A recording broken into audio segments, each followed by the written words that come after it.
It's an all-access night on Root Sports, and we'll take you places you don't normally get to see.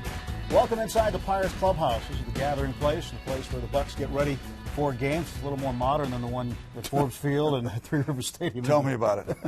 Well, the Pirates knew their role coming into last night's game, and that would be to play the role of spoiler. And after Albert Pujols hit a two-run home run, it wasn't looking that good for the Pirates, but a three-run eighth inning did the Cardinals in. Absolutely, Tim. You know, it's all about the integrity of the game, because in September you've got contenders, you've got teams that are not contenders, but you play it out, you show up, you play hard, and there's no guarantee that the contenders are just going to run the table. So it was a good win for the Pirates.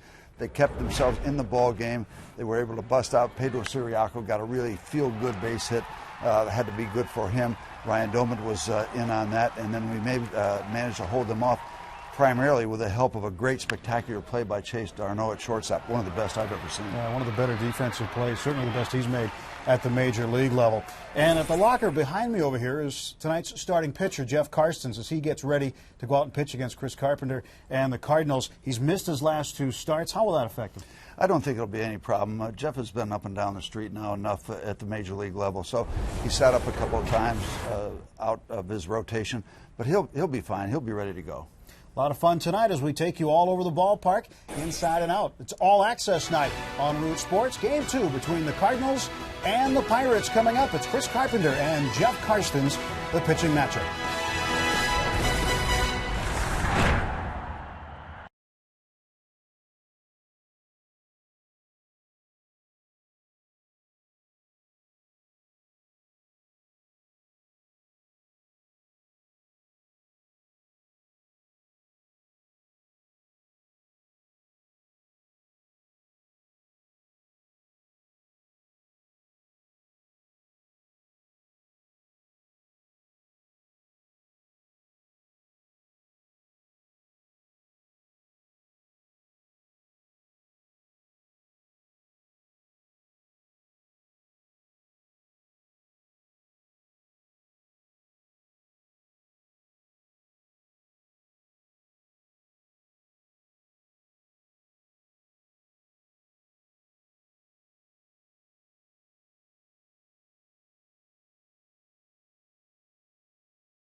Pirates baseball on Root Sports is sponsored by Barrel Automotive, Barrel.com, definitely worth the click, and by PNC, for the achiever in you. Let's go, Bucks! It's your all-access ticket to Buccaneer baseball. Just a short time ago, Jeff Karstens making his way from the clubhouse to the dugout.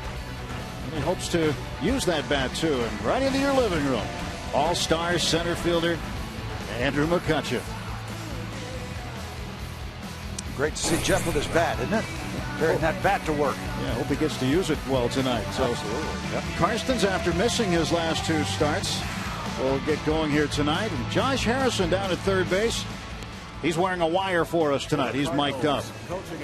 Cardinals lineup leading off. The switch hitting shortstop Rafael Furcal, John Jay in center, Albert Pujols, Matt Holliday, and Lance Berkman. A tough threesome in the middle of that order. Schumacher, Molina the catcher, Descalso starts at third base, and Chris Carpenter will pitch in bat ninth. Carpenter signing a new 2-year, $21 million deal today with the Cardinals. More on that a little later on. Jeff Carson's making his 25th start of the year. He's ready to go. We'll talk about him as we go along. First pitch of the ball game, a slap hit attempt by Furcal. It's 0-1. So it's been well documented. Chris Carpenter going for the Cardinals. Jeff Carson has missed 2 starts. So how will he be tonight? So far, so good. First pitch in for a strike, and a foul ball. And the thing is, I was talking to Stan Savran about this. He's not a September call-up. Jeff has been around. He's pitched all year. He's done a lot of pitching in the major league. So I don't think he's going to be anxious about this. I just wonder how it's going to be for the curveball, because that's kind of a delicate release, where to release it, how to release it. And when you've been away for a couple starts, might be a little issue finding that.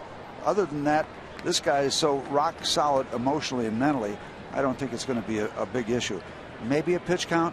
I don't know, perhaps after missing a couple starts, but I've got no problem with Jeff Carson's out on the mound anytime. 0-2 pitch to Furcal. Popped him up, and Pedro Siriaco making the start at short. Records the first out of the ball game. And Pedro Siriaco had the biggest hit of his major league career last night. A 2-out, 2-strike, 2-run double in the bottom of the 8th inning. A little wrist shot down the right field line, score a couple of runs, and good that it scored a couple, because the Cardinals tried to come back in the 9th, and the Pirates wound up winning it by 1. Yeah, how big was that extra run? Ryan Ludwig, who was intentionally walked, came around to score the 6th run of the game last night, proved to be the game winner. John Jay, big leg kick for Jay, and he really loads the bat back when he gets going. He will take a strike, a breaking ball, 1-1. I had a teammate that used to do that, and they threw him a changeup, and he was up on that one leg too long and fell back, and the catcher caught him. People were paying good money to watch that. 1-2. Karsten's ahead of John Jay. It's a timing mechanism, but if they pull a string on it, you're up on that 1 foot quite a long time. But he's hitting 310 or 3.9. Karstens can do that. He'll pull the string. He'll vary his speeds quite a bit throughout his outing. 1-2 pitch, comebacker. Jeff made sure he had the ball in his glove. Side saddle action. 2 men out now for the Cardinals in the top half of the 1st inning. Now Jeff follows through like most right-handers toward first base a little bit, so he's got to kind of, okay, we're going to reverse that, take it side saddle, and after that it's pretty easy.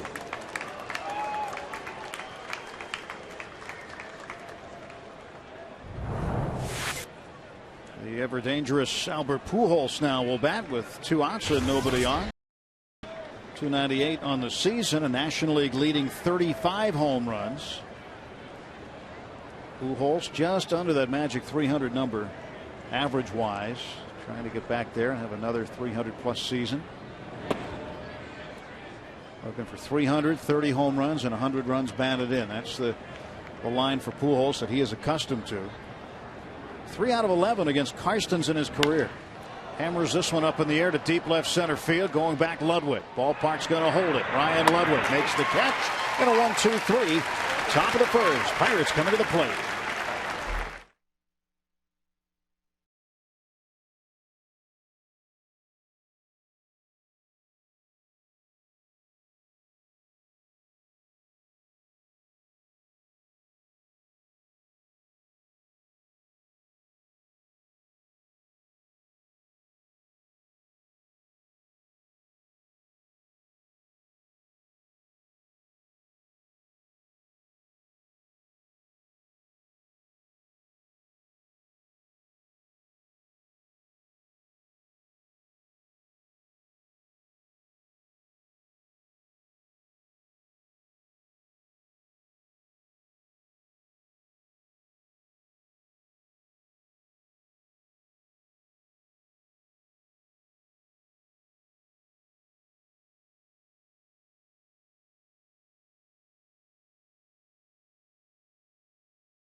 Siriaco playing short. At second base, we have Neil. I just moved out of my parents' house. Walker. Center field, we have Andrew, the new generation McCutcheon.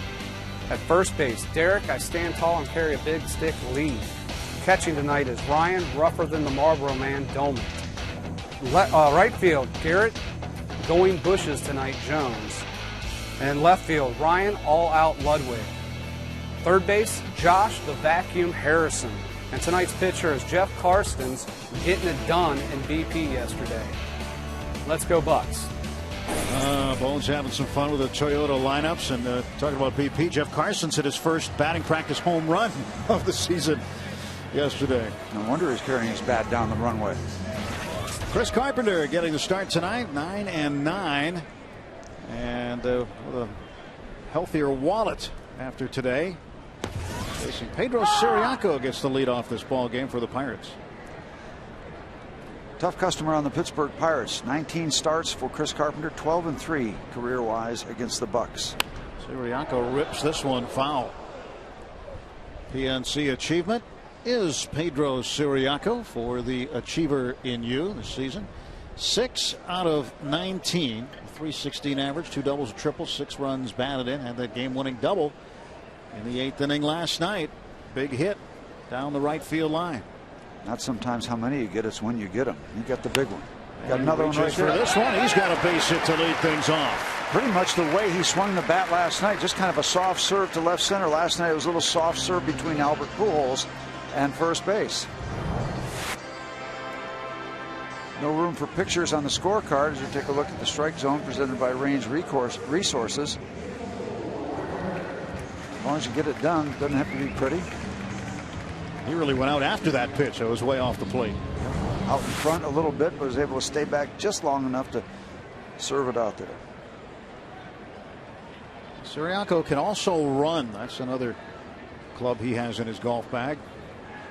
Pitch to Walker. And Neal takes outside for ball 1. Well, we're talking about all the auditions and candidates for various positions, including shortstop. If Pedro Siriaco can hit, and we don't know that, it's so very, very early, that really increases his stock because of the speed. Got a good glove. 1-0 to Walker in the pitch. Inside. Our day automotive key matchup of the day. Career versus Carpenter.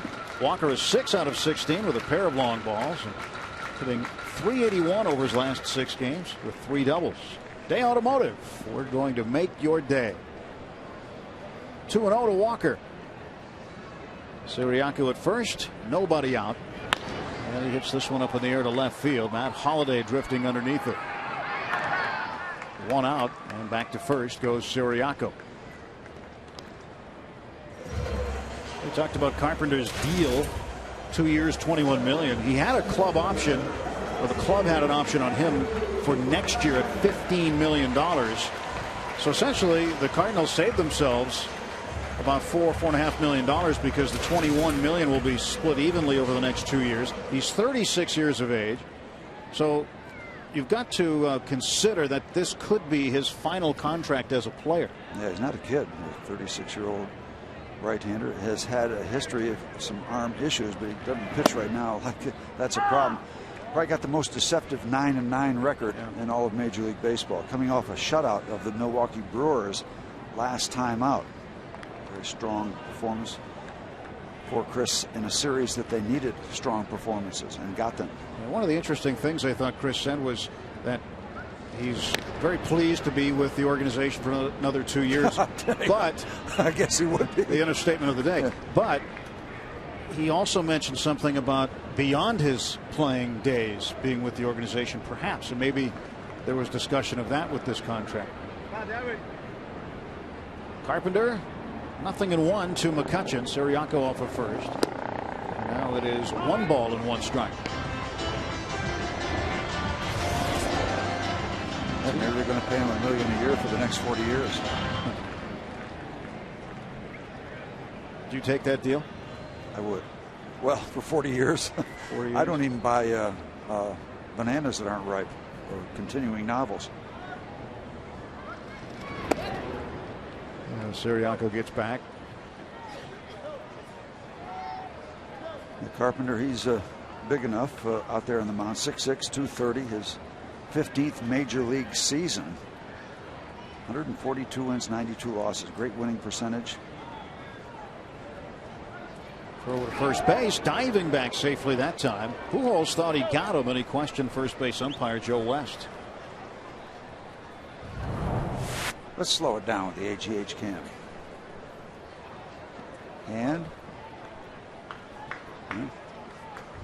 leave that one to the umpires. A 1-1 count to McCutchen. Pitch out, nothing doing. 2-1.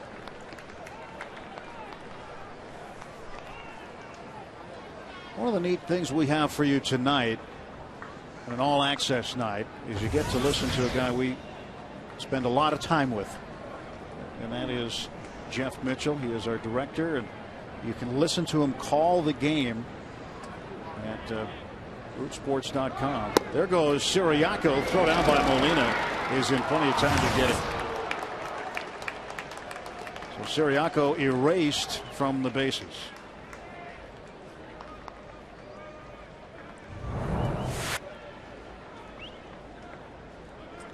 Here's the throw by Molina. And the tag. Pretty close. I think he got his hand in, but it's bang bang.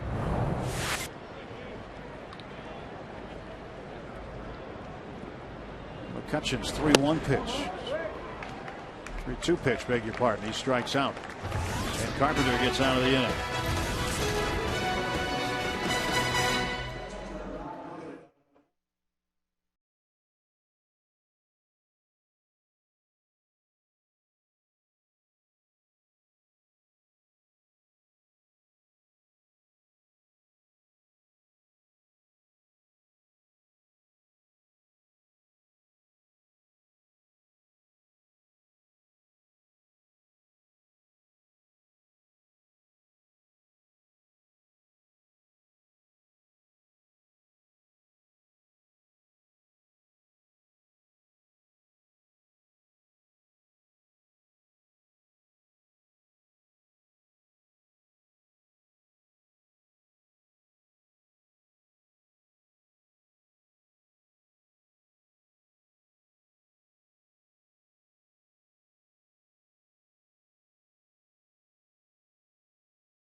Is well, you can get a little access in the ballpark, between the lines, behind the scenes, and of course online. You can follow us at Root Sports Pit, and you can also like us on Facebook at Root Sports Pit. And I'm going to be working both websites all night long, and one of the things I'm going to bring to you tonight, an Andrew McCutchen autographed baseball. We're looking for new followers on Twitter, so this is your chance. The 11,000th follower will have the opportunity to get a ball signed by Kutch. We're looking for you. Sign on right now. I will be following throughout the night, adding different questions, and of course probably checking on you, Steve Blass and Tim Neverett, throughout the night. We're looking for the 61st new follower on Twitter at Root Sports Pit. That's 1 T at the end. Get on and get an autographed signed ball by number 22. Now that's some incentive. That's great. Huh? I'm a real follower. You are of anything. You follow anything, won't you? Mm-hmm. That's good incentive. An autographed ball from the all-star center fielder. Ground ball to the vacuum. And Harrison throws out Matt Holliday.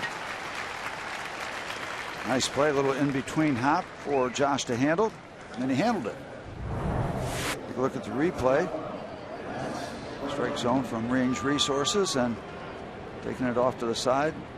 Made that play look a little easier than it really was.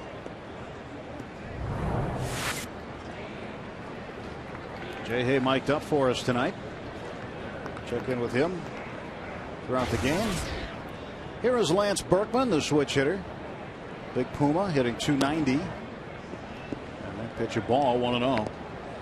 One thing Clint Hurdle did mention today prior to the game about Jeff Karstens, because he's been on the side for a couple of weeks, he's hit by Berkman, is that he probably wouldn't go to 100 pitches. They're going to keep an eye, no firm pitch count, but they don't know if he's 100% stretched out like he was before he sat down. Take a look at the location here, out over the plate, and Mr. Schumacher turns it back around. He had it right the first time. Berkman? You were fooled by the Sox. I know. Right where it says base hit on my scorecard. Yeah. Yeah, Berkman's got the. You're not getting all access to my scorecard. The high Cardinal Sox tonight. He's changing it up. And so is Schumacher as he goes with the low pants.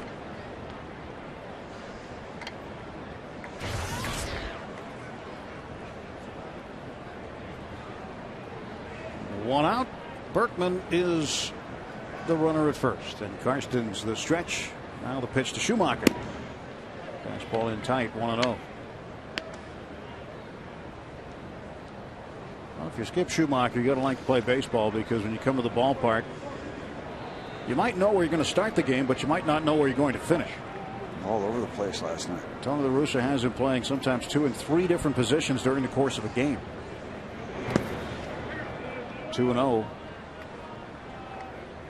He'll start him at second base. Tony will move him around to the outfield. He played center field and right field last night. With the expanded rosters, both managers having the luxury of adding a pinch runner here, pinch runner there. I know the Pirates had 6 new players in the ball game in the 9th inning. And I wonder if people really have an appreciation for what you just saw on the screen. 34th season as a manager, Tony La Russa. I mean, that's incredible. You think of 3.5 decades managing Major League Baseball. Schumacher walks. Now the Cardinals with runners at first and second and 1 out for the catcher Yadier Molina. Molina went hitless in 3 trips last night.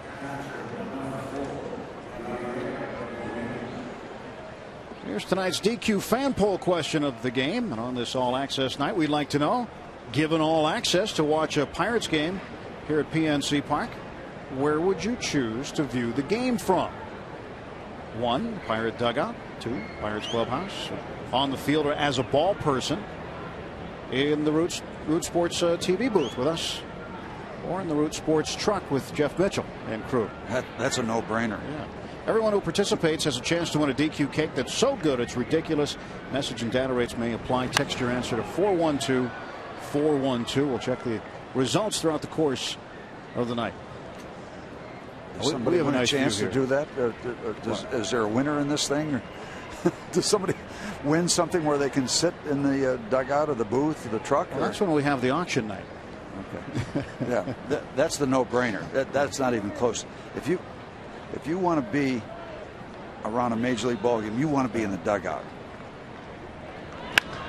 Molina hits this one to left field pretty deep. Ludwig on the run, and he won't get it. It bounces over the wall for a double. Berkman will come around, and going back to third base will be Schumacher, and the Cardinals on the board. It's 1-0 on the double by Yadier Molina. And that's just business as usual against the Pirates for Molina, and that's in the wheelhouse.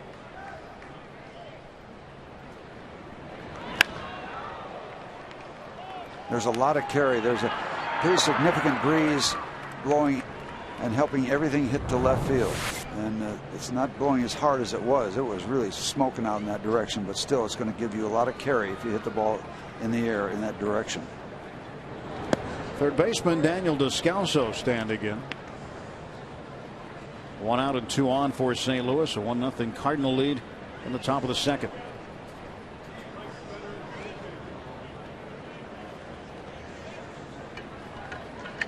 .263 hitter is Descalso. Splitting time at third base with David Freese. Freese, a right-handed hitter. And Descalso, lefty, starting tonight against the right-hander Karstens. Falls behind, 2 balls and no strikes. Speaking of falling behind, you don't want to fall behind too much to Chris Carpenter. He's too good. And now they will walk Descalso intentionally to get to Carpenter. They'll load the bases, put the force play back on, and hope that Carpenter can hit into 2 perhaps. Here's the scenario now. Jeff Karstens, you take a look at the contest there. Jeff Karstens has got to be aware that Carpenter is a good bunter. There's a lot of options now for Tony La Russa. Put the ball down. Karstens is not an overpowering type of a guy, so it's easier to bunt against a guy who's not a flamethrower. So that option exists. On the other hand, Carpenter swings the bat pretty well. Carpenter has 2 home runs in his career, one of them a grand slam, and now he's got some RBIs. Schumacher will come in, Molina right behind him, 3-0 St. Louis. Carpenter didn't waste any time. First pitch he saw, he drilled into the outfield. And now Carpenter with his 2nd and 3rd runs batted in of the season. Right there in the middle of the strike zone. The walk to Schumacher comes back to hurt. Karstens now has given up 3 in the 2nd inning. Still 1 out.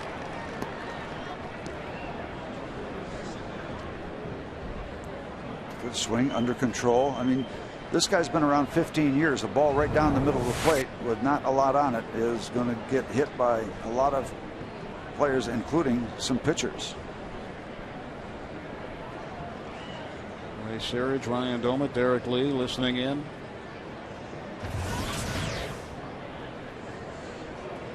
Carpenter doubled his RBI total with 1 swing.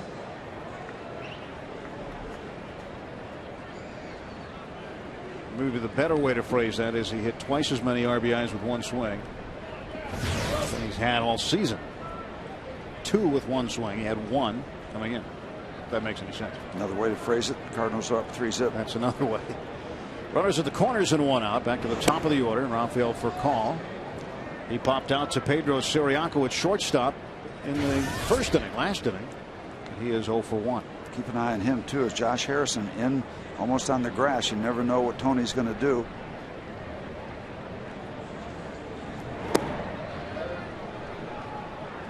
Two balls and no strikes. Descalso is the runner at third base, and over at first, Chris Carpenter.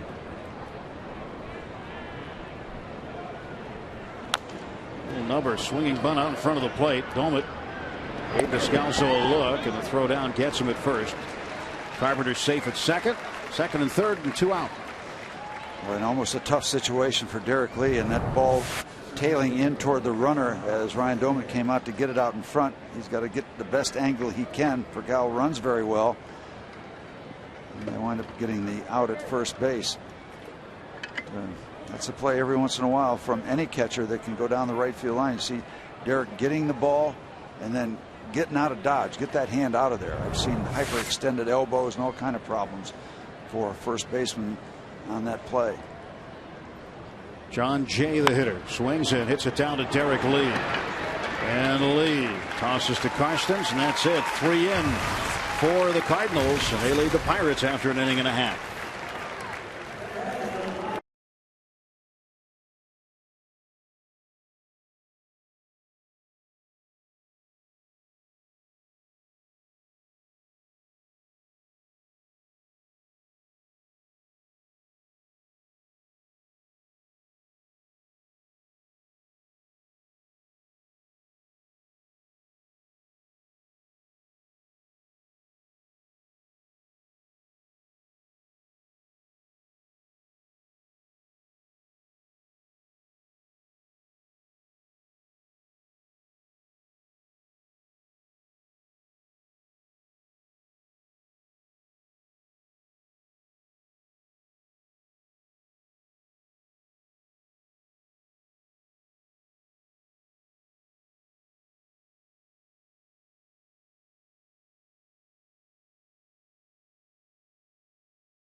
Joins us. Jeff had a very good first. The second inning, Cardinals got to him a little bit.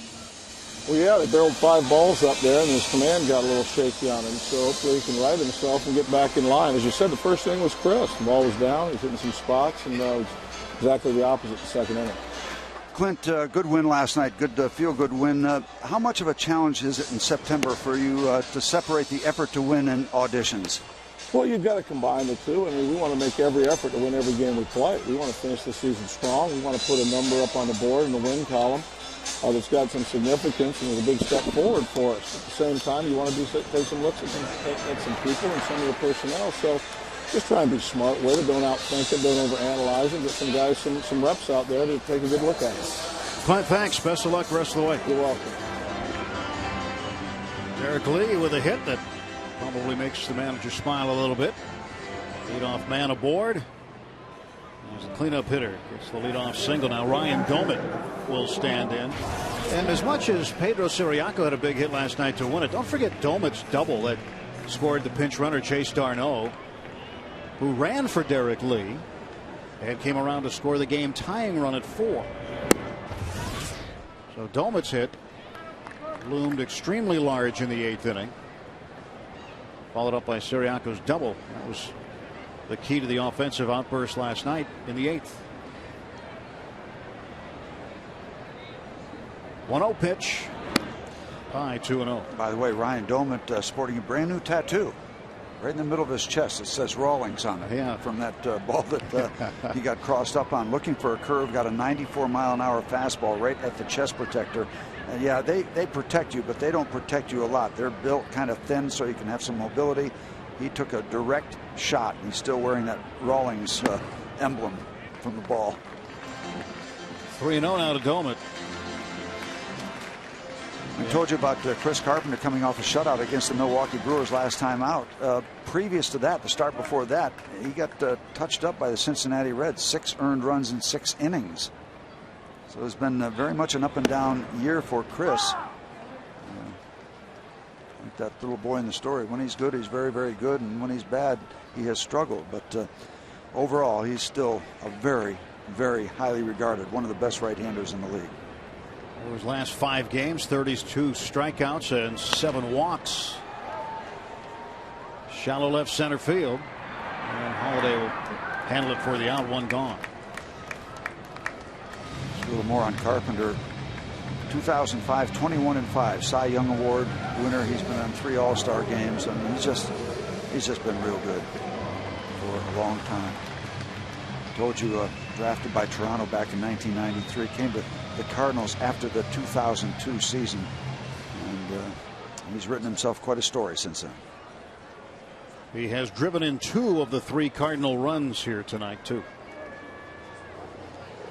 Garrett Jones getting a start in right field. Hit the ball well last night and hits it well here as he bangs one out to Lance Berkman. And the Pirates with 2 men on and 1 out. That'll bring the tying run to the plate and former Cardinal Ryan Ludwig. Turns this pitch around, finds the hole between first and second. The Pirates are in business. It'd be nice to just edge into that 3-0 Cardinal lead, especially the first chance you get after they put the 3 spot up. Ludwig has reached base safely in 14 straight starts with the Pirates. Last night he ended up being intentionally walked in the bottom of the 8th inning, came around to score what proved to be the game-winning run. 2 on, 1 out. Ludwig fouls it off Molina, and that had to hurt a little. So if you need to go to the restroom or go to the refrigerator, go ahead and take your time, because they're going to give Mr. Molina a few seconds or a few moments or a few minutes to collect himself. We talk about catcher's gear protecting. You know how thin the chest protector is and the shin guards. Yep, you still feel that shot through the protection.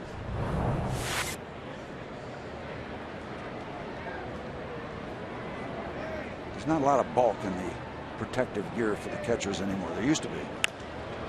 That's a base hit. Holding at third will be Lee, and the bases are full of Bucks with 1 out. Strong throw from Matt Holliday. Pirates a lot of action. The a hanging curveball that stays up in that hitting zone.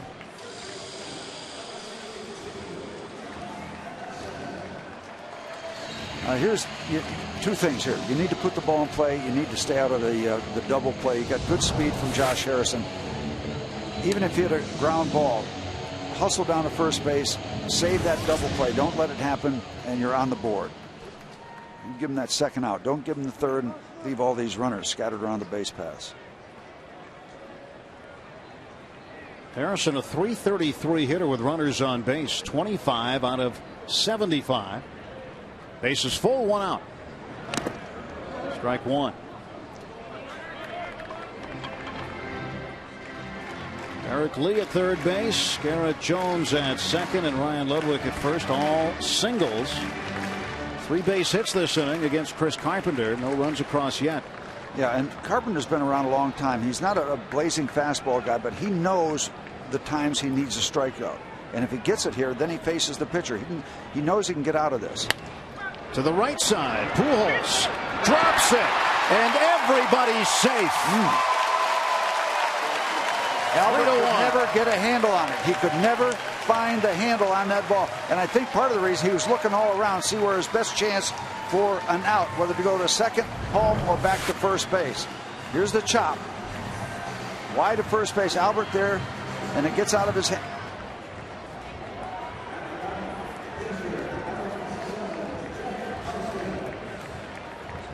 Pujols just can't hang on right here, and Chris Carpenter at first base. Like he slipped off the back of the bag momentarily. Didn't look too pleased about it. So with 1 out, that'll bring up Jeff Karstens in the tying run and scoring position.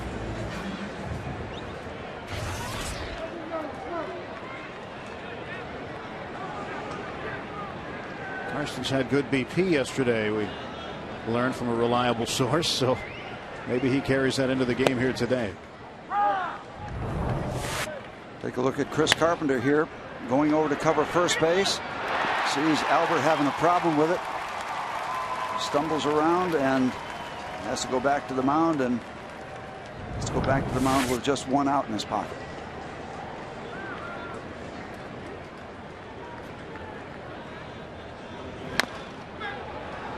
This one will stay foul.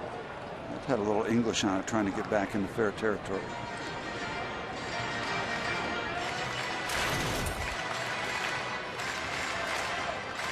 Nothing and 2 to Jeff Karstens. 1 man out. And the base is full. 3 hits and an error this inning.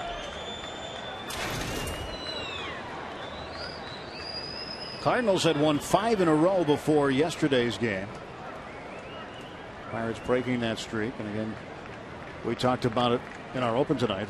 Bucks' role now is that of spoiler. Cardinals have been making a bit of a run to get back in the race. And are still in it very much as far as the wild card is concerned. 4.5 behind Atlanta for the National League wild card. And 6.5 behind Milwaukee for the division. And spoiler, yeah, to a degree, but you still want to just play the game. I don't think you're thinking about spoiler so much once the anthem is played. Still going out trying to win a major league ball game as Jeff stays alive. In the Central, see where the Cardinals check in. Also in the wild card.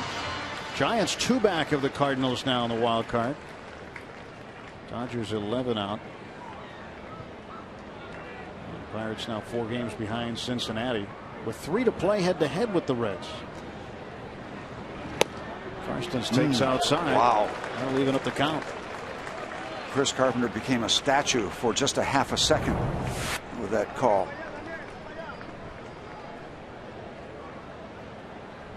Wanting it. And, according to Chad Fairchild, home plate umpire, just a little outside.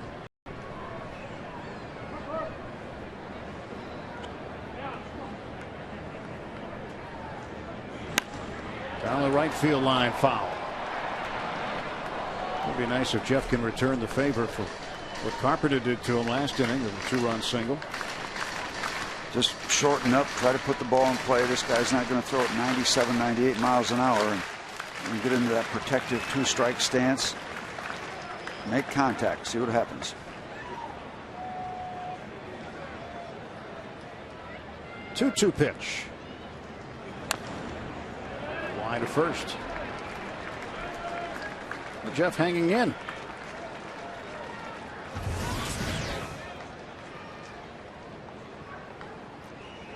Carpenter doesn't walk too many people. He's started 30 games, 50 walks with very good control. Doesn't give up the long ball, just 14 home runs and 30 starts. Starting to flesh out that picture of why he gets a lot of money to throw a baseball. Well, he strikes out Karstens. 2 men out, and back to the top of the order in Pedro Siriaco. They'll shorten up in the Cardinal outfield, knowing that Pedro does not have much power. Right now, the 3 outfielders for the Cardinals a little deeper than I would expect. But that could change. Siriaco 2 for his last 2. Going back to last night late. Falls behind 0-1 to Carpenter. Garrett Jones down at third right now. Ryan Ludwig, the runner at second. Josh Harrison at first. He reached on the error by Albert Pujols.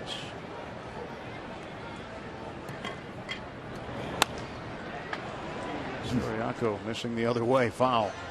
Seems to have pretty much the same type of contact all the time.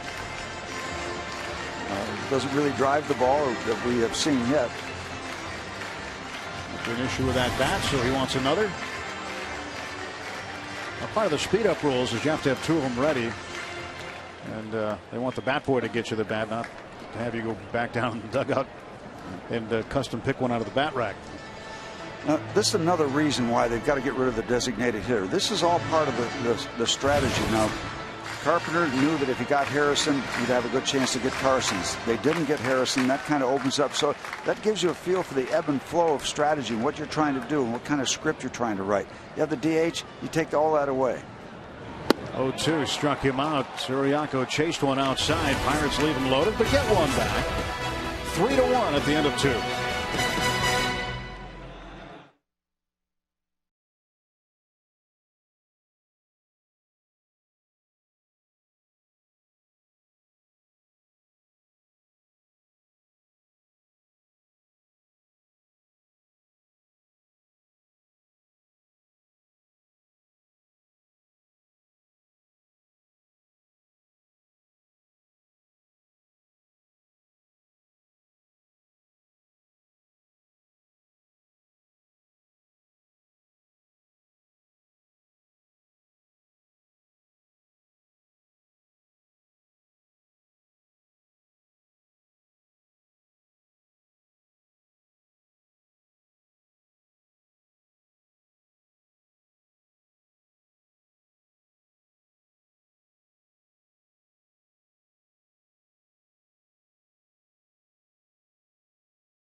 By Day Automotive, we're gonna make your day.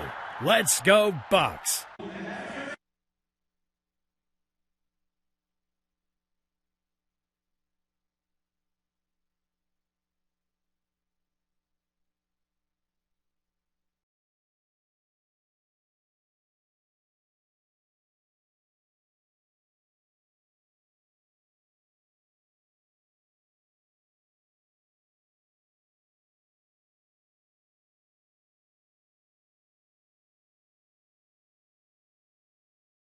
On Root Sports is sponsored by Day Automotive.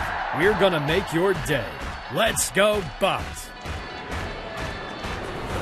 Top of the 3rd inning, Albert Pujols will lead off for the Cardinals. St. Louis with a 3-1 lead. Karstens will face Pujols, Holiday, and Berkman, the heart of the Cardinal order. Jeff trying to establish himself right away inside, maybe take away that outside swing of Albert's where he has such good power to the opposite field. Not a bad start, but now he falls behind 2-0 and the pendulum swings back to Albert. Pujols flying to left his first time up. And a 2-0. Now it's 3 balls and no strikes. You know, we talked to Clint about walking Pujols, and back in the day when the Rockies team he managed in the National League West would play the Giants a lot, he ended up walking Barry Bonds. And I thought he had a neat quote today. He said, it's kind of like the kid playing with matches. If you do it long enough, you're eventually going to get burned if you walk the guy, but he's not opposed to it. High fly ball deep and foul. That would have had enough just inside that corner, but got out in front of it. You talk to any pitcher worth his salt, they will tell you, I don't want to walk this guy. I want to find out if I'm good enough to get him out. But there are certain situations where you're going to do it because the ball game is more important than figuring how good you are. Siriaco throws out Pujols, and there is one away in the third. You can follow the Pirates with the MLB.com @BAT11 app for your iPhone, iPad, Android, or BlackBerry. Get live audio, pitch-by-pitch tracking, video highlights, and more. Text @BAT to 31826 or visit Pirates.com for details.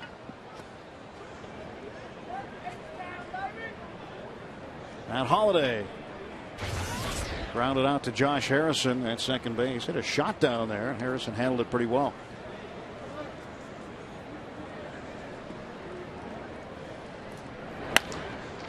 Skipped right to Walker. 2 gone. The ball was hit so hard I didn't know if it skipped or it got there in a line drive. Well, it flew right off the side of the mound. Right at Neal.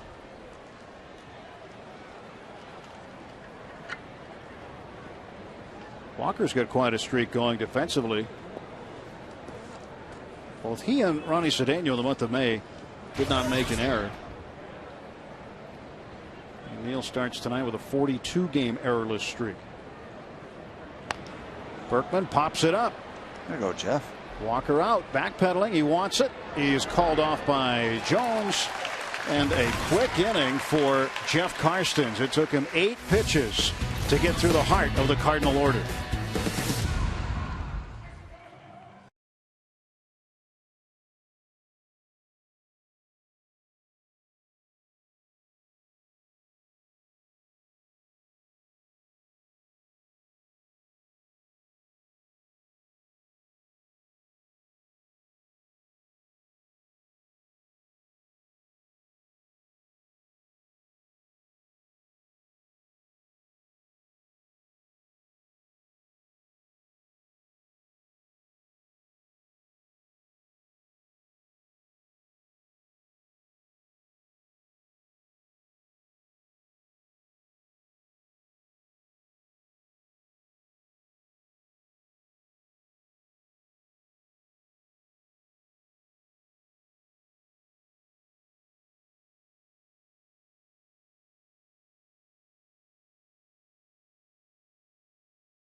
Lead, bottom of the third. Neil Walker leads off, and Andrew McCutchen and Derek Lee 2, 3, and 4 in the Pirates order. Big crew on hand tonight. Dan Potash and Lacey Collins with Steve Blass. I'm Tim Neverett. Got Jeff Mitchell in the truck tonight. He is the first assistant to the King of the Gypsies in the Gypsy trailer. I wonder how that's doing on the text poll, by the way. The folks were asked if they like to sit different places, and the Gypsy trailer was trailing in the polling.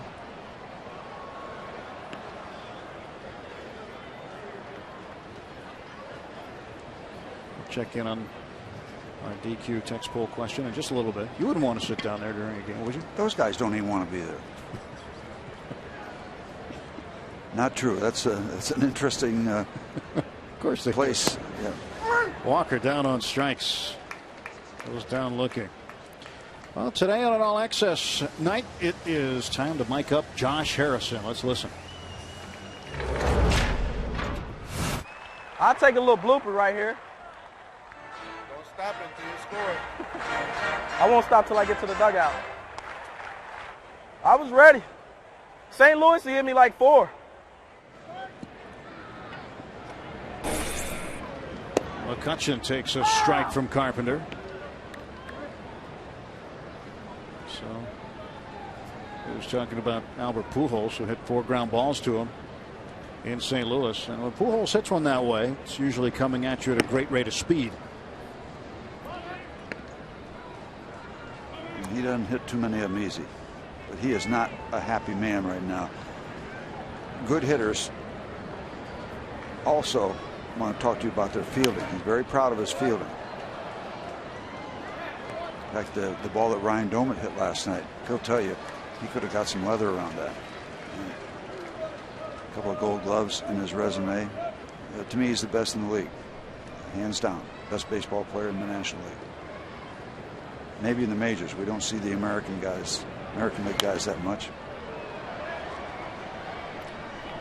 You go around Major League management and franchises and say, all right, you got one player to build a team around.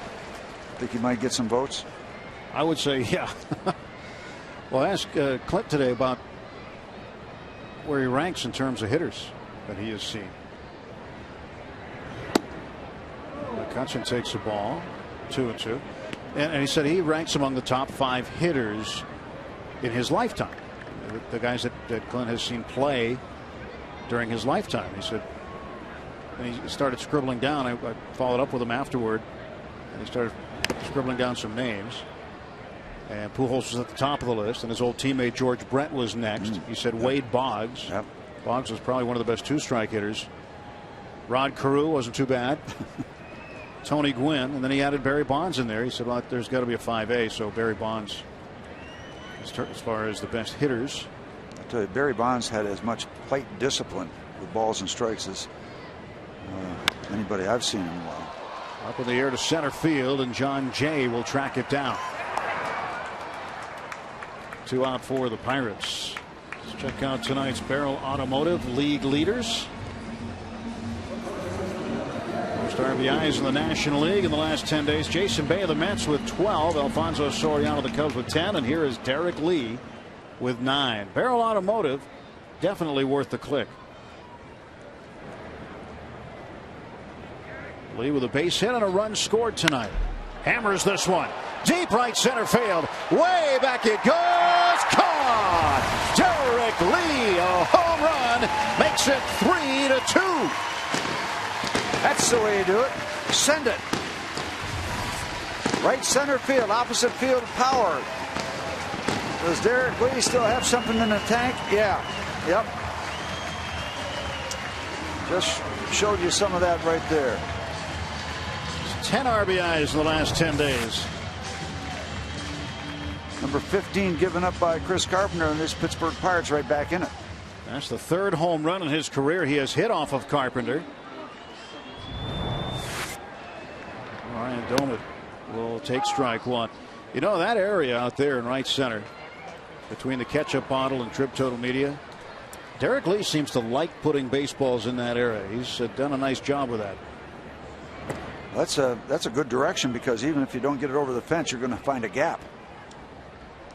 Right center field. So the veteran D. Lee, who among active first basemen has started in the most games, played in the most games at first base. Todd Helton of the Rockies up over 2,000, and way up over 1,800 is Derek Lee. He is second on that list among active players playing at the position.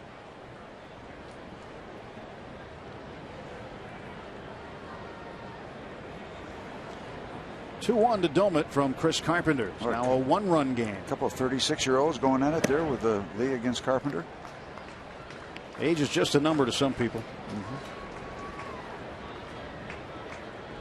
So is home run distance. If it gets over the fence, it's a home run. You got an estimate for that one? I'm going to give you about. Speaking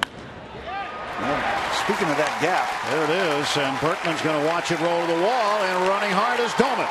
And Domit is not going to stop. He's around second, heading for third, and Ryan Domit is in with a triple. Well, Ryan won't get many, but they missed the initial cutoff man, and that cost him any chance to get the play at third base.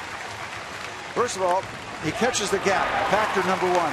Factor number two, Lance Berkman is not going to get to that ball. That's just not going to happen. He doesn't play it that way. Factor number three, over the head of the first cutoff man, easy triple for Ryan Domit. That is just his 5th career triple, his first this year. There's where he makes his decision, that second look. Slides, really doesn't have to, but it always looks good going in on a triple. That good clean slide. Domit had one last year, and he hadn't had a triple prior to that since 2007 when he had 2. His first one came in 2005 in his rookie season. He doesn't hit a lot of 3-baggers, so write down the date and time. Remember this one. Yep. All the factors came into play, especially missing that initial cutoff man. That puts the tying run 90 feet away. And the guy who's been hitting the ball well, Garrett Jones, rips one to right field, hanging up for Berkman. Wow. Tattooed it. And the tying run left at third base, but the Bucks get one back on the home run by Derek Lee.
Derek Lee with his 5th home run since joining the Pirates. Gets him a run closer. It is 3-2. Lee had 12 homers in the American League with the Baltimore Orioles this year, and now 5 with the Pirates. Tonight's trivia question brought to you by AT&T Mobility. Last night, the Pirates recorded their 34th comeback win of 2010. When was the last time they had more than 34 in a season? Think about that for a moment. 1960. You're going to say 1960 right off the top of your head? Yep. You know that for a fact, or nope. Are you guessing? Just the year I graduated from high school. Oh, okay. Well, for just throwing out dates, I'll give you one here in a second. Okay, what's your guess? Schumacher takes outside, 1 ball and 1 strike. How about 1979? Okay. Just for fun. Both of them championship years. It's 34 wins added to whatever else they did. So comebacker to Karstens, and Schumacher is out. Jeff getting on a little roll after the 3 spot in the second inning. Last 2 outs. Kept the ball in the infield, prevented any more damage. Now a little bit of a roll. Important outs as you look back now, because the Cardinals were really looking to add on after the Carpenter 2-run single. Yadier Molina drove in the game's first run with a double that bounced over the left center field wall near the north side notch. By the way, my 60 Pirates had less games to work with before the schedule was expanded from 154 to 162. So you're trying it the hard way. Yeah. 79 Pirates had 162 games to work with, plus postseason. Oh, is that part of the deal too? I hope so. 1-1.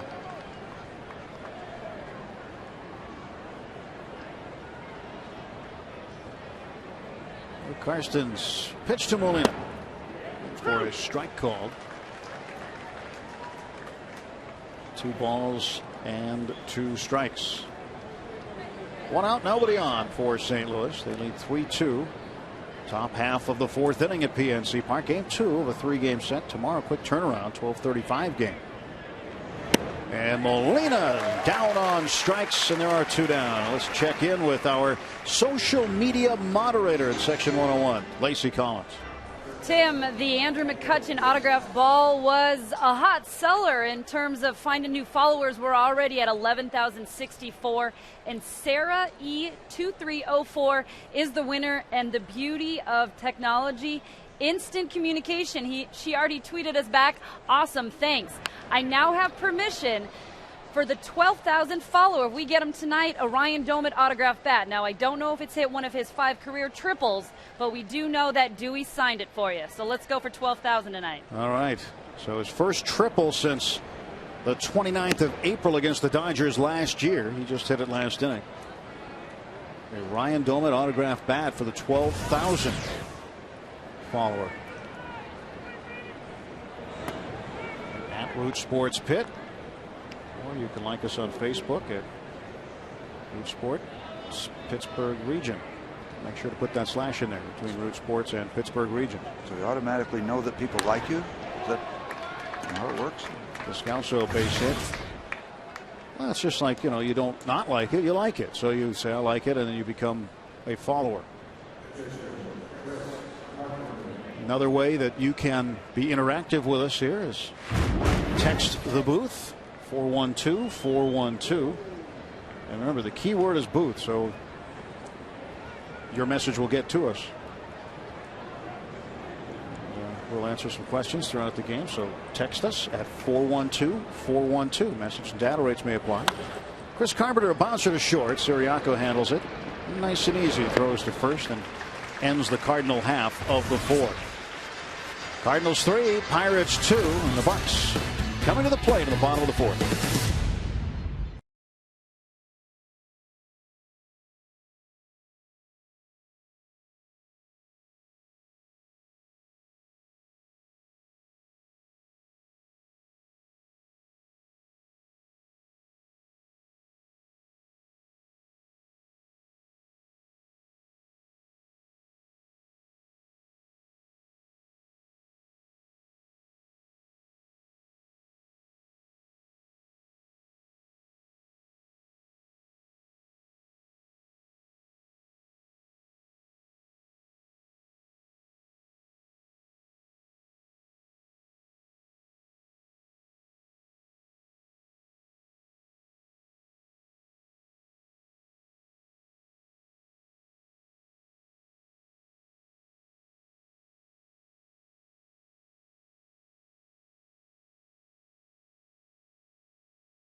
Sponsored by Toyota.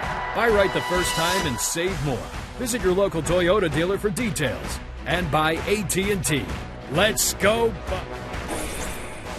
Ryan Ludwig takes a strike from Chris Carpenter as we start the Pirates half of the fourth inning. 3-2 Cardinals. But three real good at bats. Lee, Domit, and Jones in the bottom of the third. They all hit the ball very hard. Problem with Garrett Jones, he hit it right at Lance Berkman in right field. That ball was blistered. That might have been hit as hard as the other two. The last couple of days, Jones has been hitting everything right on the nose. Tattooed that ball. He's had some back issues lately. Had an MRI the other day, and it was okay, clear. And came back to play last night. Swung a good bat. And already has a hit to his credit tonight and a hard hit out. 1 for 2. 1 ball, 2 strikes to Ludwig. To the left side. And for a call, throws him out. Josh Harrison coming to the plate. Josh is mic'd up tonight talking about his opposition, Chris Carpenter. His cutter's cutting more than it was in St. Louis his last start against us. That's that cutter, man. That thing look, hey, it's that cutter right there. It looked like it's going to be there, and it goes. I kind of knew he was going to come at me with fastballs with the pitch bases loaded. It wasn't really. That cutter Chris Carpenter has. What that is, that's the old pure slider. All it is a fastball that you cut across when you release, so there's no spin. He's not spinning the ball, so you don't pick up a curveball, breaking ball, spin. So it's a cut fastball.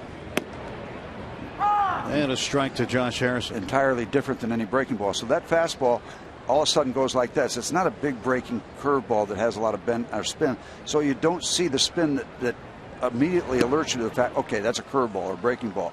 It just looks like a fastball, and now you got that much of a fastball doing that. It's a great pitch with a great location. It's been effective for Carpenter. Been one of his better pitches over the years. And it's evolved that a lot of the pitchers now call their breaking ball curveball.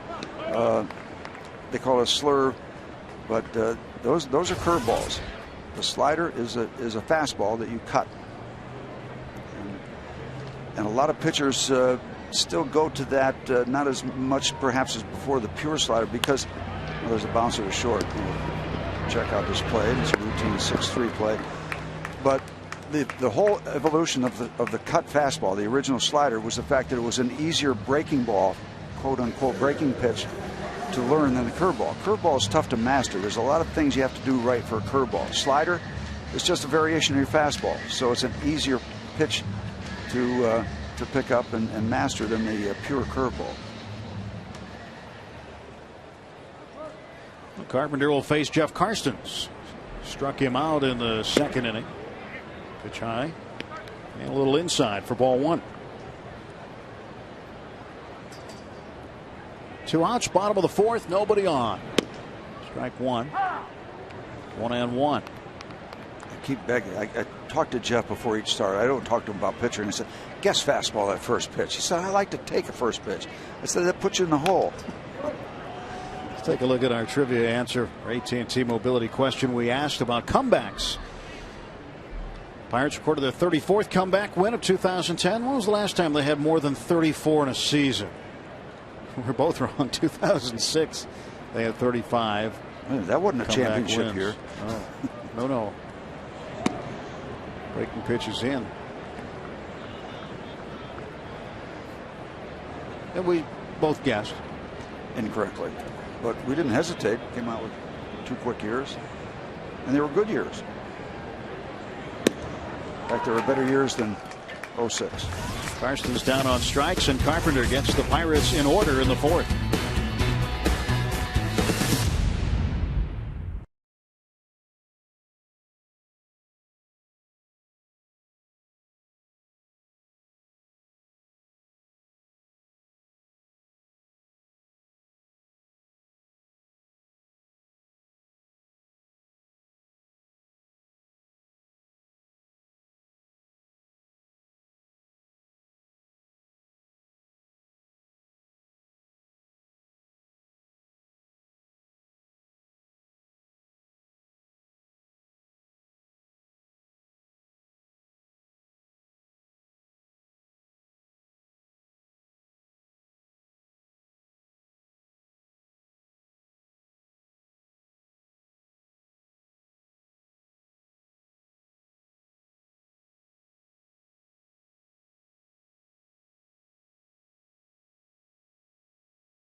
appreciate your support. Thanks for watching.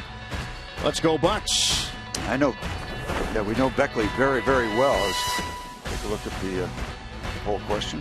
Where would you like to watch a Pirates game? In the dugout, the clubhouse, on the field as a ball person? Only 7% want to come up here with us. That's got to change. We're going to get that up a little higher.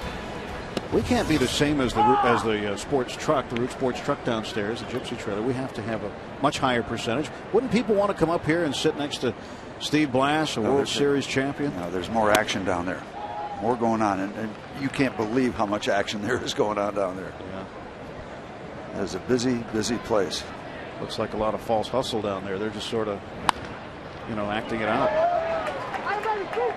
Base hit for call. So you want to take part in the DQ text poll? 412-412. See, look, we got an extra percentage point there, Steve.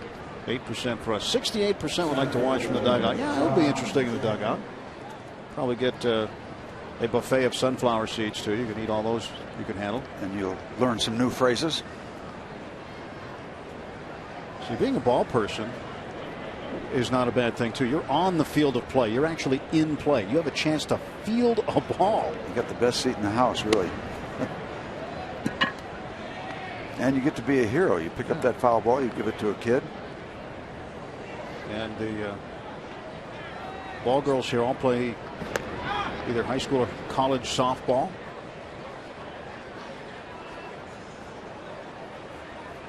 Nice to have a little table next door, have some snacks and stuff. Have your own little happy hours. Little happy hour down there. Of course, up here we're nice and safe.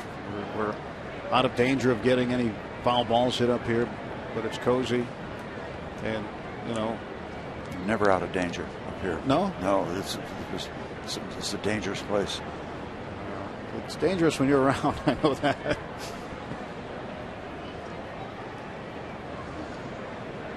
One on, nobody out. John Jay takes outside 2-0. I guess you get to see all this technology we have up here. Steve's big into the technology up here. See a big jump in the booth. I can certainly understand that. Yeah, he sold it. It's a great seat.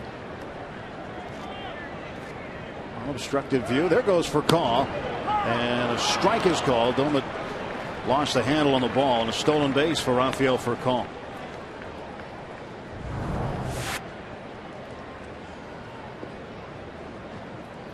Goes up to make the transfer from glove to hand, and it just doesn't happen.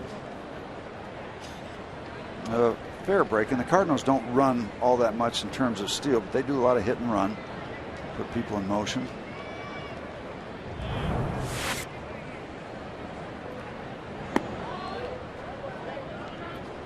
It looked like a mitten from ski season that Furcal has on his hand. Look at that. I don't understand it. His hand is all taped up in there.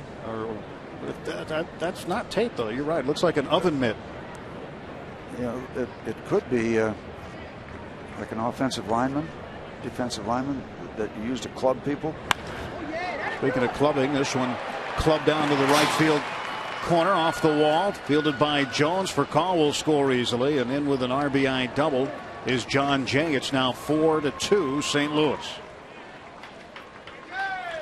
This is not a good start to the fifth inning with the thumpers coming up. Pujols, Holiday, and Berkman, and I don't know if there's a more productive trio in all of baseball. Looks like the Pirate bullpen's going to get going. John Jay with his first hit, now 1 for 3. And his 36th run batted in. Double number 22. Nice of us to welcome those folks from the Beckley area. It's a very familiar area for people that head south to Florida to go down and watch spring training. It's exactly 3.5 hours. I've driven it 1,000 times, and that's where you first stop to get gas on your way down to spring training. Off yep. point, huh? Stop at Beckley. They have a travel center down there, and it's a very familiar area. And off you go into Virginia and on your way down. Coming up, we don't want you to miss it. It's Fan Jam 2011 featuring Steve Miller Band live in concert after the Pirates take on the Reds Saturday, September 24th, 7:05 start They'll be playing all their big hits, including the Joker, Take the Money and Run, and many more. For your tickets to Fan Jam, visit Pirates.com. Big old jet airliner. That's what I take to spring training. I don't drive. Well, you got that big contract, I guess. It takes 2.5 hours to get there, and an hour later you're stopping for gas in Beckley. See, it's all about the journey. It's about the journey, not the destination. I don't blame you. I'm picking up my car at Pirate City and driving toward the Gulf by the time you're getting gas.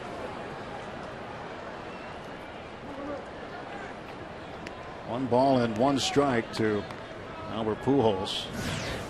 Daniel McCutchen and Daniel Moscas both loosening up. Right-hander and a left-hander.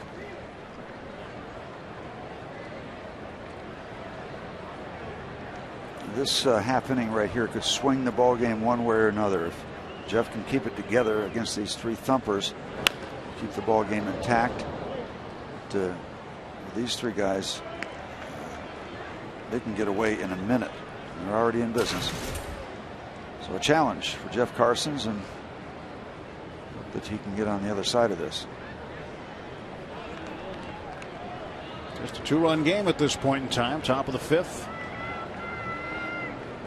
Nobody out. 1 run is in. And don't for a minute think that Albert's going to shorten up to try to move that runner over to third base. Albert doesn't shorten up.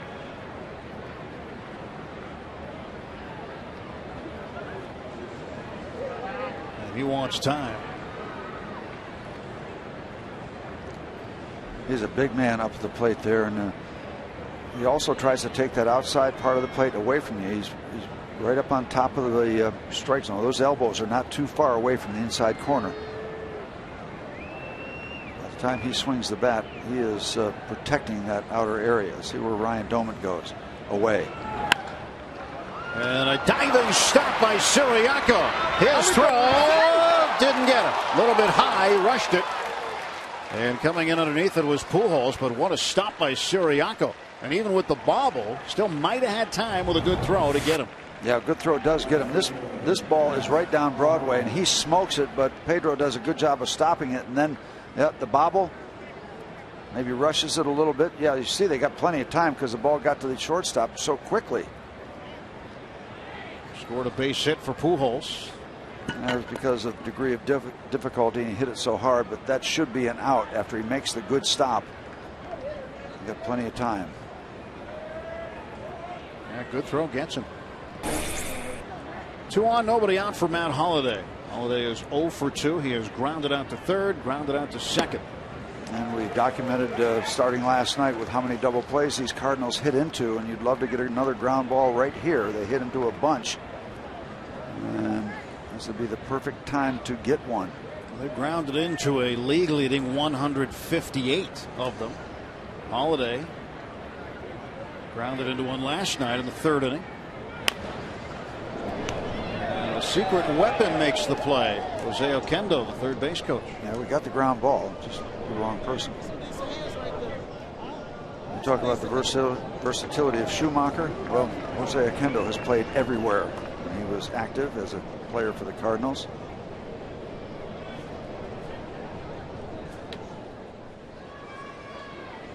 Runners lead from first and second. Jay the runner at second. Pujols at first, and the 0-2. Got him. Karstens with the strikeout of Matt Holliday. Number 2 for Jeff couldn't have come at a better time. You still got a double play candidate with Berkman. Downstairs, chases, comes up empty. Something other than the fastball, and that's going to be it for Jeff Karstens. Karstens won't get the opportunity to face Berkman here. 68 pitches for Karstens, and he'll call it a night, trailing by a pair of runs. Bucks go to the bullpen.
brought to you by Levin Furniture, featuring handcrafted Amish furniture.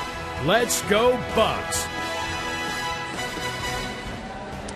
Yep, full moon tonight. Sometimes strange things happen. I'm sorry, last night was the really official one. Yeah, yep. That was the official one, but that still looks a little full, doesn't it? Oh yeah, that's still good action out of that one. The moon's a little full of itself. You can still howl at that one. Daniel Moscas out of Clemson. Yep, made his major league debut April 30th. He's done a good job. ERA under 3, and Friday night 3 up 3 down against the Florida Marlins. Scoreless inning of work for Daniel.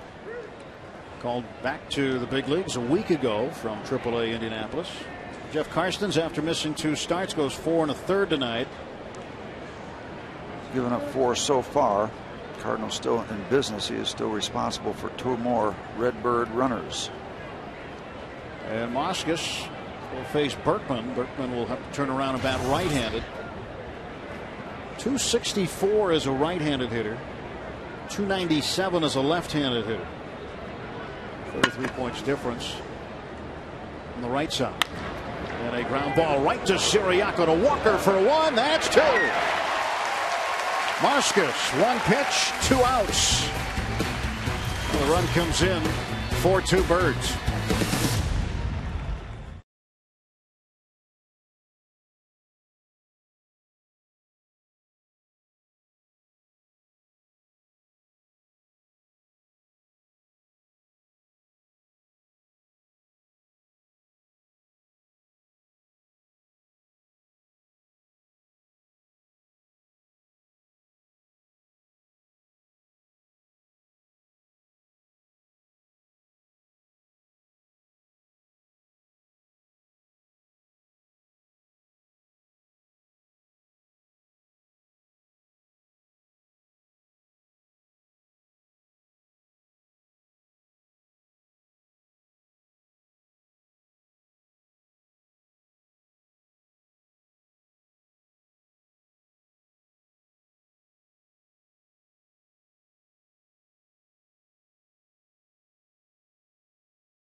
September 23rd, 7:05 first pitch, the final Free Shirt Friday of the 2011 season.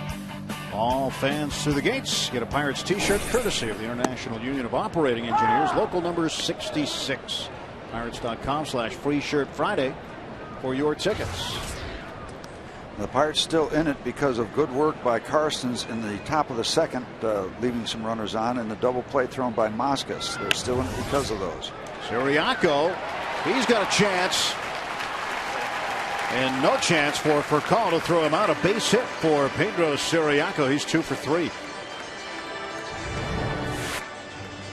On the top of the inning, the Cardinals got the leadoff man on, and they scored. Now the Pirates trying to return the favor. This is going to be tough for Furcal anyway. But after it rolls up his arm, it's done deal. AGH cam showing you all the detail.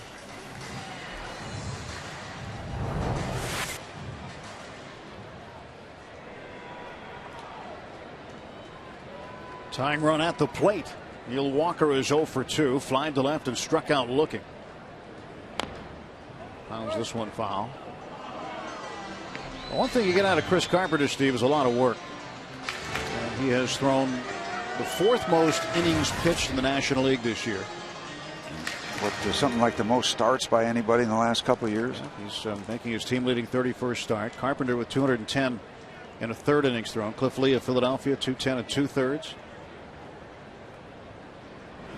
Roy Halladay on the list and Clayton Kershaw on the list. Tough play for Furcal. Safe at second base is the hustling Pedro Siriaco.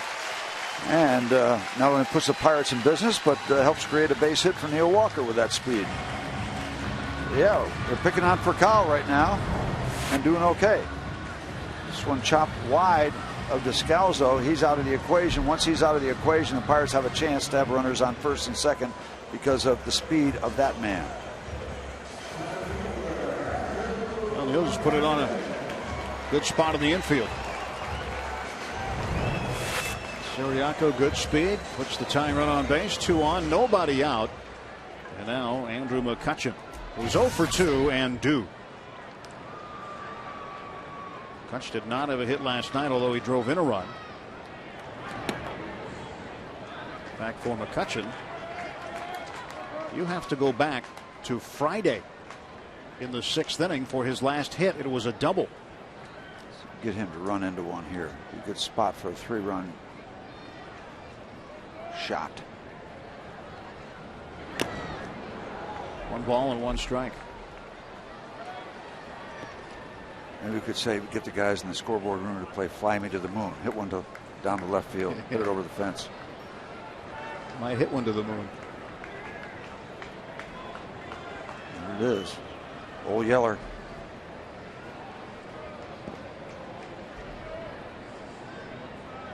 Carpenter gets a sign from Yadier Molina. Siriaco at second and Walker at first. Kind of hard to go out and howl at the moon tonight with a day game coming up tomorrow. Yeah, you want to need a little more downtime. Save it for tomorrow. The moon will be out again. Okay.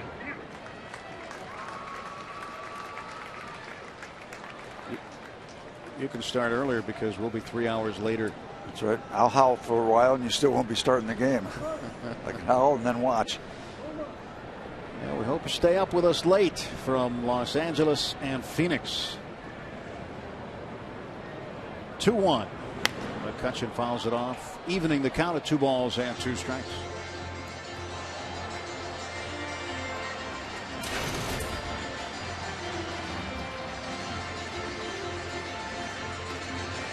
Chris Carpenter out of Exeter, New Hampshire, went to high school in Manchester, New Hampshire. Now lives full-time in St. Louis. For a long time, they had one of the great sports banquets in the United States. The newspaper in Manchester. The Union leader. This one down into the right field corner. That is a foul ball.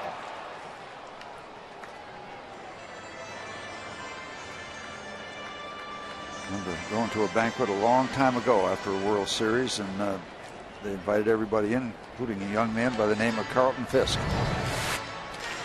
How close was it? Not very.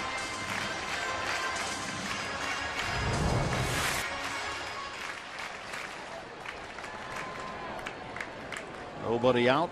2 men on. A 2-ball, 2-strike count to Andrew McCutchen. Little number. It's going to be a tough play. Descalzo throws, and out at first is McCutchen. He's able to move 2 runners up. Derek Lee coming to the plate. He hit a home run his last time up in the 3rd inning. Our man who's mic'd up, Josh Harrison, liked it.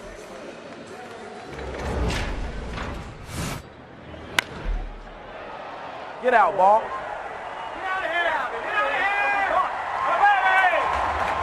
Steve Lee. Hey. Outstanding. I hit that. That's bouncing in the gap. Not even on a warning track. You got Alex Presley cracking up there on the bench, but a little power comparison between Harrison and Derek Lee.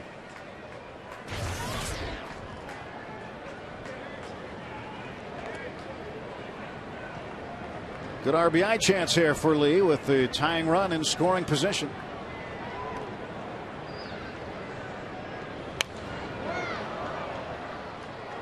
Well, he didn't cut himself short in terms of that swing. It's full throttle.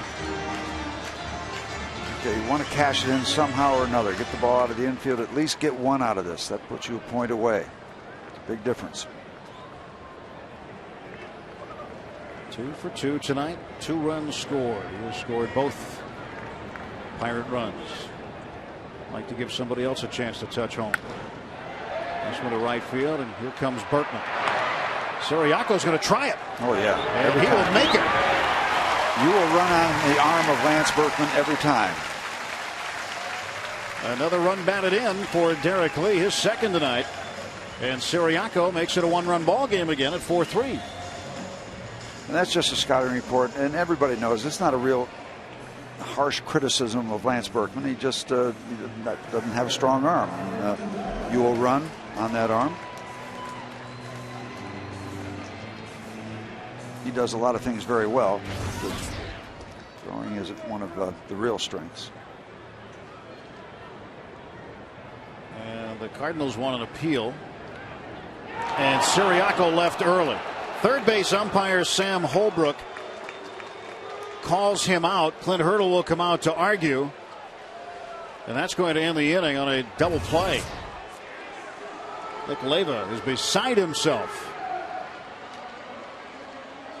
And Clint Hurdle and Sam Holbrook disagreeing. That's something you don't see very often.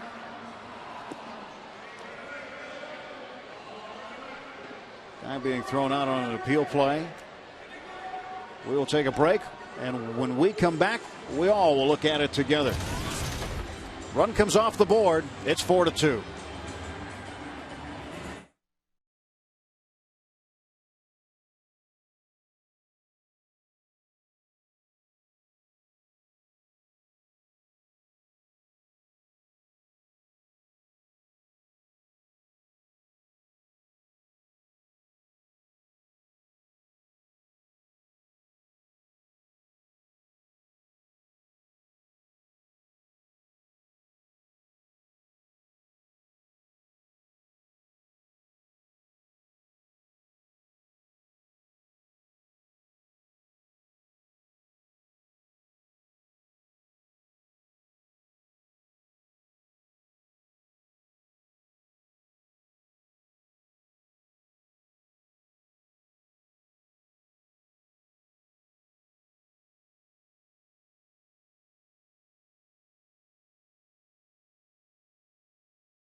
I'm not sure I know where he comes up with his call here. Looks like the ball is in the glove and the foot is on the bag. Baseball in the glove. On the bag. Look at the foot. Cardinals get the call. Cardinals get a big break. The run comes off the board. The RBI taken away from Derek Lee, and he's now 2 for 3 instead of 2 for 2 with a run batted in. And it's a 2-run game instead of a 1-run game. So video doesn't lie. And a ground ball over the mound. Charging is Siriaco. And Schumacher is out. 1 gone. Let's listen to Jay Hayes' reaction. Nah, he ain't leave early. What? Whoa! Whoa! Hey, that fool did not leave early. Hey, I watched it too. Well, we all had a chance to watch it. There's a bouncer to short. Siriaco will handle this off the bat of Yadier Molina. 2 down. So far, so good for Daniel Moscas. 3 pitches and I'm 4 outs. I'm wondering what Josh Harrison is going to have to say to the third base umpire right there. Yeah. I've seen third baseman after a play like that go out to his position and come right back in the dugout after getting thrown out, arguing to that degree. Actually, 4 pitches and 4 outs for Moscas. Came in through the 1 pitch in the 5th, got the double play, get out of the inning. Schumacher and Molina. Tap outs to short. Now Descalso, 1-0 count. 1-1. And as a manager, you go out and argue. You're never going to win that argument, but also seen some managers tossed out in that kind of scenario too.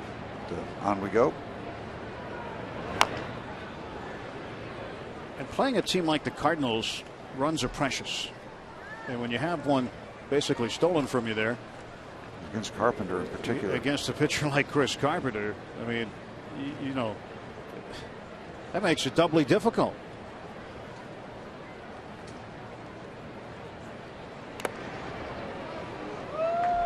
Doman takes another shot, I think. Not like anything else, Holbrook will watch it on film or video. They don't have film anymore, I heard. But he'll watch it and realize what the situation was. Our crew did a great job capturing that picture.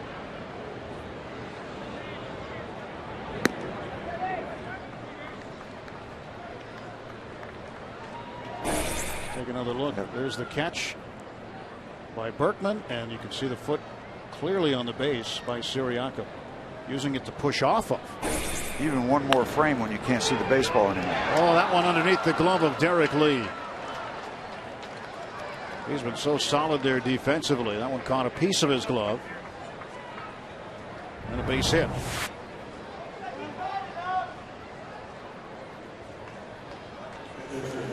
They'll call it a base hit. We've had some hitter-friendly calls on some of these plays tonight. It's an old pitcher talking that you know, sometimes you say, "Hey, come on now, those are plays that should be made." 2 outs, 1 on. Pitch to Carpenter. He came up with the bases loaded earlier in the ballgame. In the second inning, we talked about his home runs. He's got 2, 1 in grand slam against the Cincinnati Reds during the 2009 season, October 1st. And then he hit another home run against Atlanta on the 10th of September last year.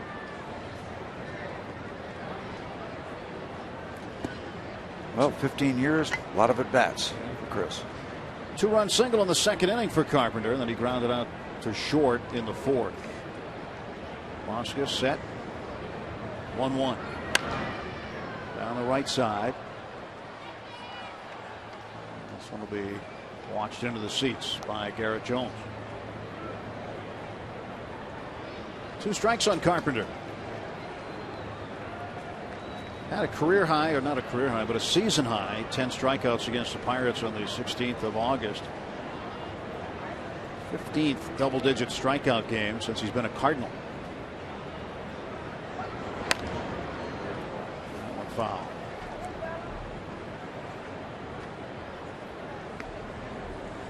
Again, the news today, Carpenter is signing a 2-year, $21 million deal, wiping out the club option the Cardinals had for $15 million for next year. They actually saved some money for next year anyway.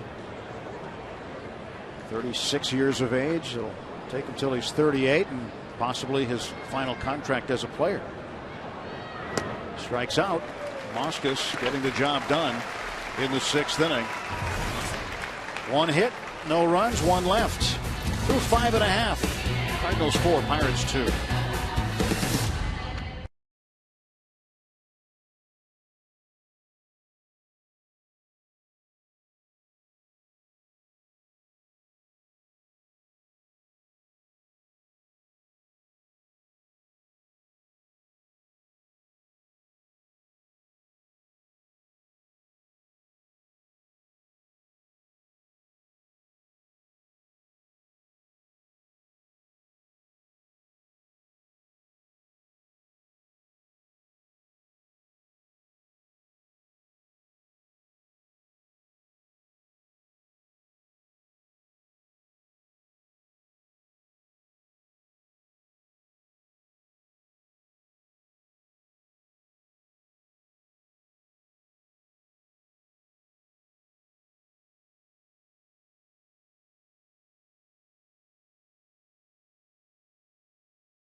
Sam Holbrook told him what he thought, and Sam Holbrook made the gesture to indicate that Clint has been ejected from this ball game. And this is probably what happened, as they probably looked at this in the clubhouse. Someone had looked at it and relayed word to Clint that it was a bad call. You can assume that was the case. And you could actually read Holbrook's lips at one time saying, "Okay, fine. All right." Shrugged his shoulders. And that's certainly something an umpire in a close call does not want to have happen, is somebody to come out and say, "We just saw it on video and you made it the wrong way." But Clint has been ejected now. Jeff Bannister, the bench coach, takes over the managerial duties for the rest of this ball game. A 4-2 Cardinal lead, bottom of the 6th. They do that a lot in golf from home, don't they? You see a rule infraction, they call in, and right there with Jeff Bannister is AAA manager Dean Traynor.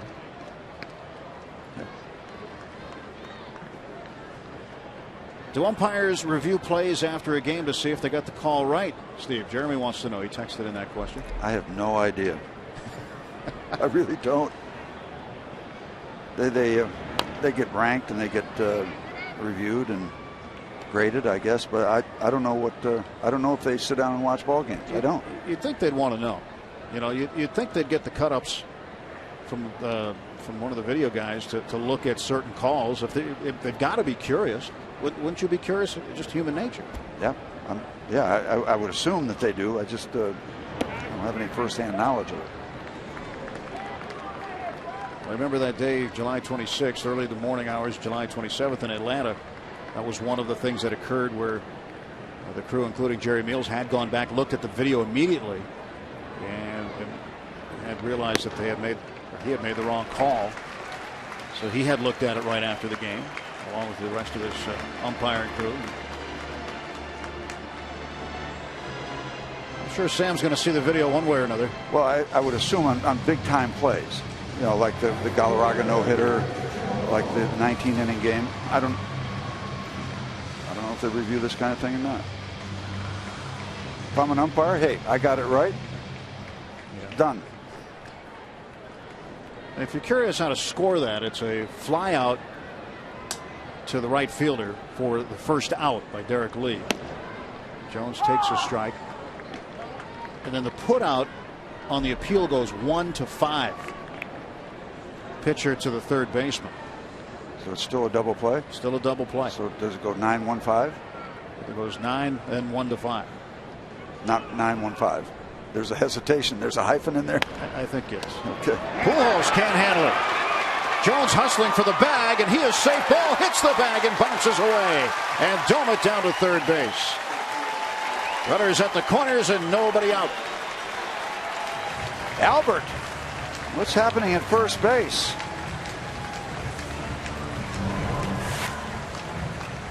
Check it out. Ball that Albert usually eats up. He doesn't. And then a low throw gets away from Chris Carpenter, and on we go.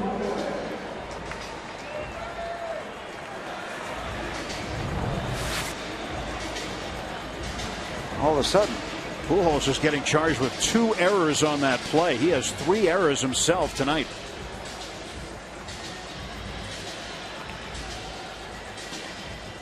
So the first error allowing Jones to reach, the second error allowing Domit to go to third.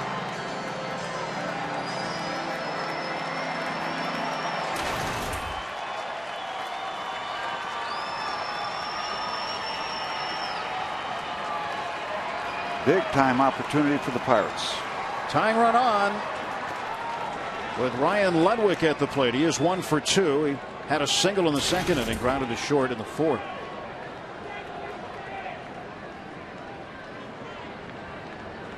And Ludwig fouls it off. 0-1 to Ryan. And you look at a guy like Chris Carpenter right now, and what type of frame, what time of mind frame is he in right now after that ball getting kicked around? He was a part of it. His job is to collect himself as best he can. Here is the 0-1 pitch.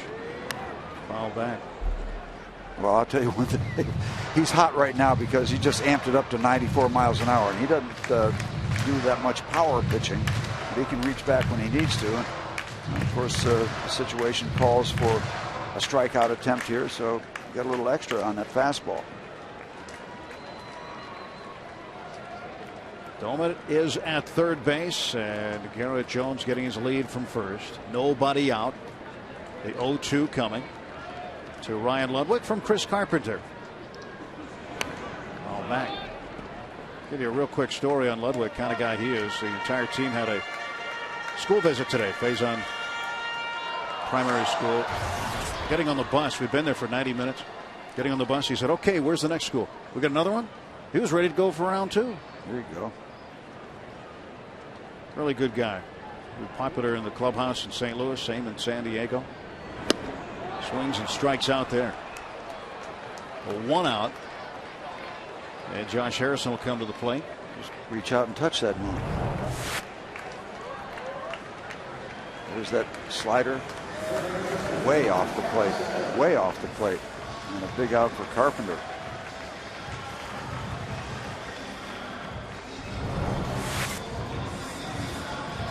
Harrison is 0 for 2. Reached on an error by Albert Pujols in the second inning, then grounded to short in the fourth. Pirates like to get the run back that was taken off the board. Up in the air to right field. Domet looks like he's going to tag. Berkman makes the catch near the line, and Domet will not go.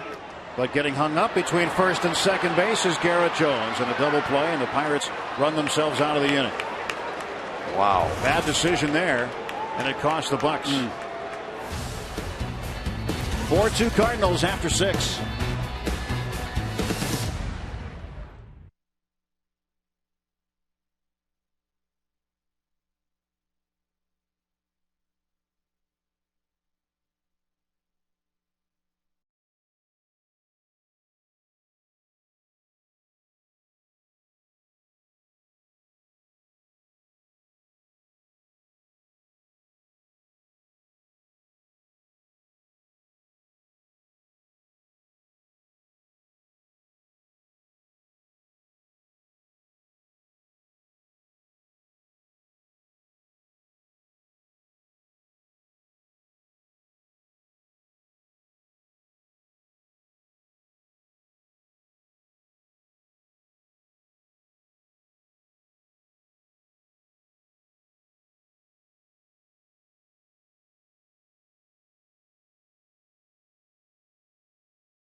Pop fly to Berkman. Really not deep enough. Berkman comes in, makes the catch. They hold at third base, and then for whatever reason, Garrett Jones takes off. And looking at the runner at third base, making sure they've secured him, they tag Garrett Jones out, and all of a sudden, that half inning goes up in smoke. So the physical error is by Pujols, but the mental error by the Pirates, and it's a 0 in the bottom of the 5th. And yoy. Yeah. That's a V8 moment.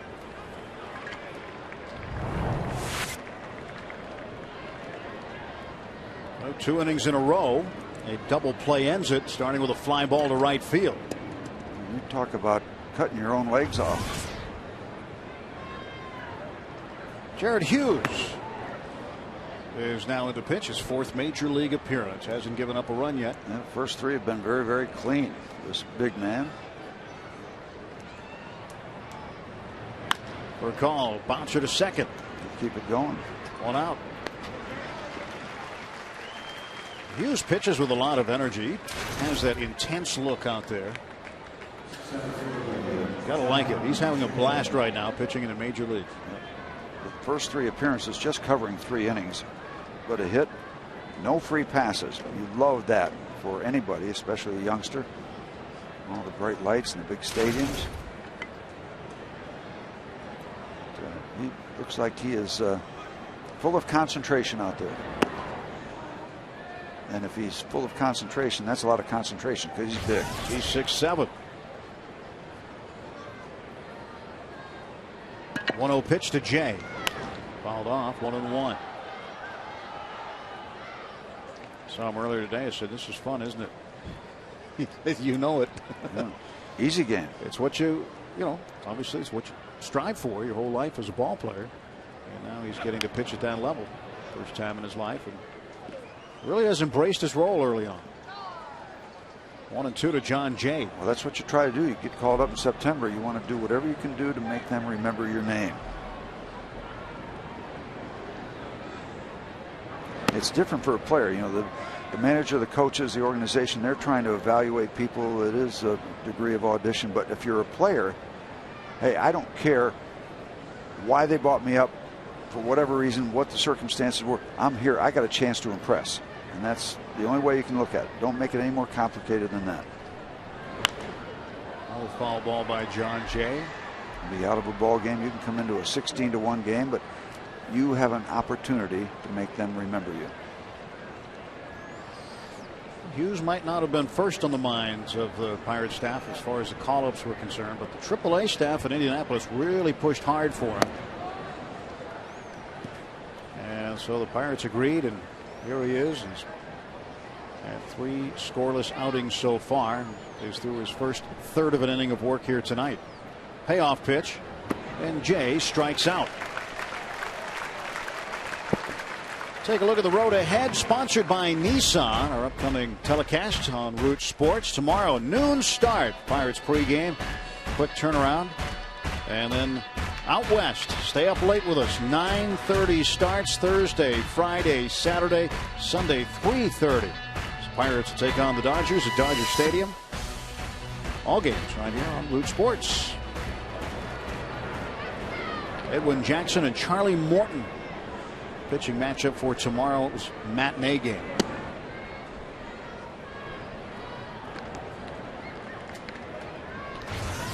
Hughes pitching to Albert Pujols.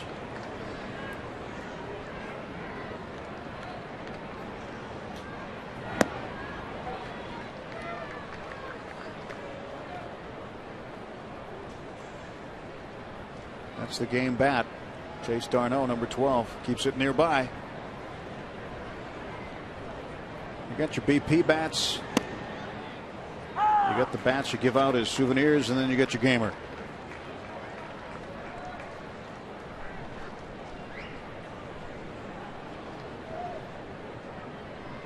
Two-one.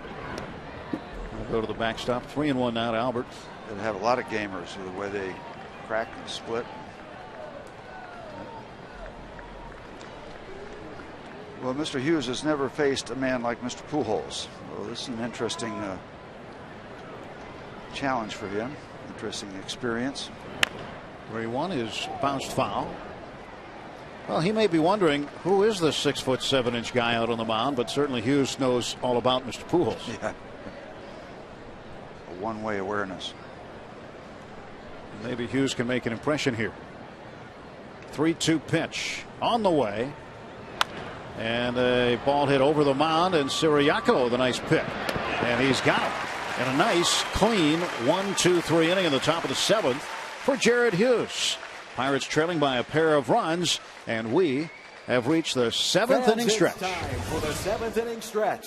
We invite you now to stand, follow the bouncing Eaton Park smiley cookie, and join everyone watching at home on Root Sports as we sing "Take Me Out to the Ball Game."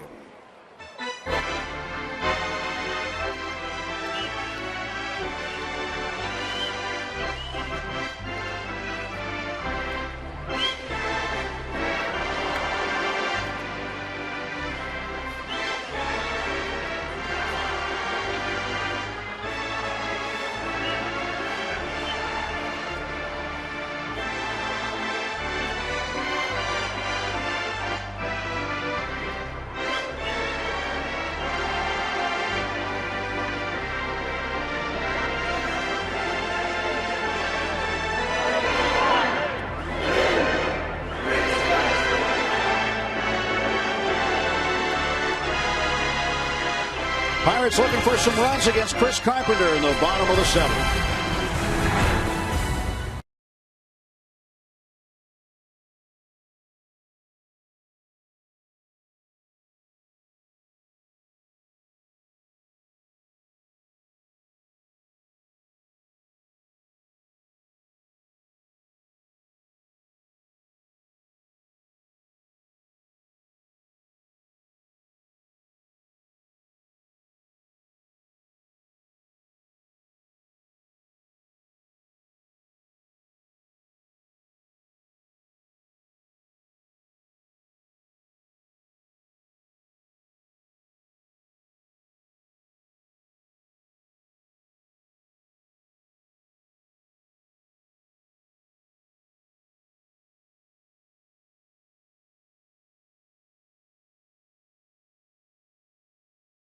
With a George Foreman grill and anything, the same kind of items you'd have in your house. Today, it's a modern, full-service, state-of-the-art kitchen that, the Pirates made this commitment to healthy eating and performance.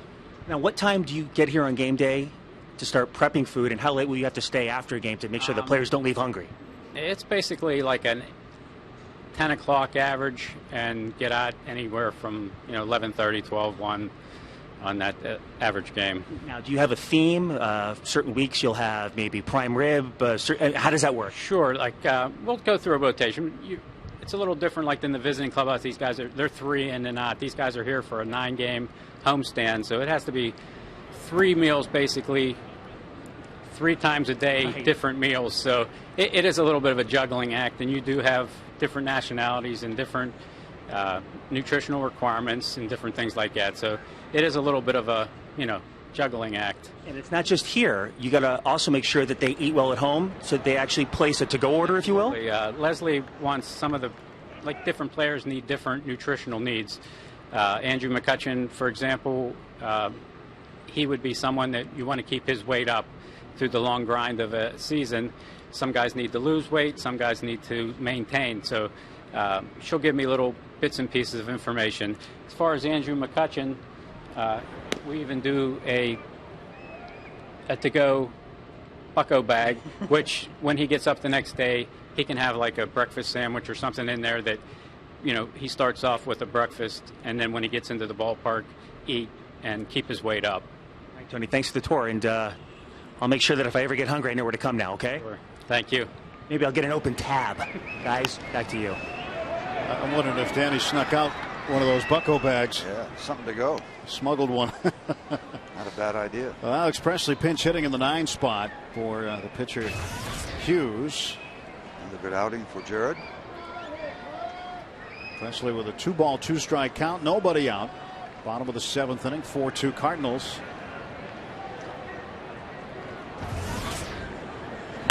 And a base hit up the middle. I was hoping that the Pirates wouldn't get the leadoff man on again, because it's been not a good program, and they've done it 1, 2, 3, now 4 innings. Let's hope this one works out better. Right past the foot of Chris Carpenter.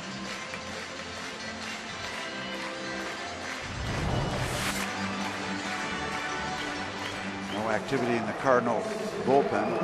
Carpenter has been known to go deep in most of his starts. Siriaco 2 out of 3. Thought he scored a run in the 5th, but that was taken off the board.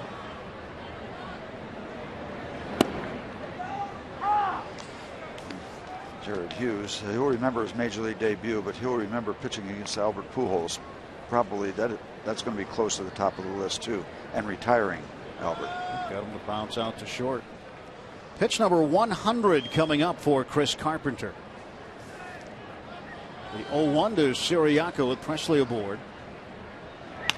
And a ground ball to short for a call. He'll flip on to second, and not nearly in time at first to get the lead runner. Presley is forced out. Siriaco replaces him at first base. 1 out. The St. Louis Cardinals, in their notes, they never tell you how many pitches the guy has thrown in the previous games and starts, so we have no idea how many he's thrown in a given start. So Jeff Mitchell, our director, A couple of other unknown gypsies down there.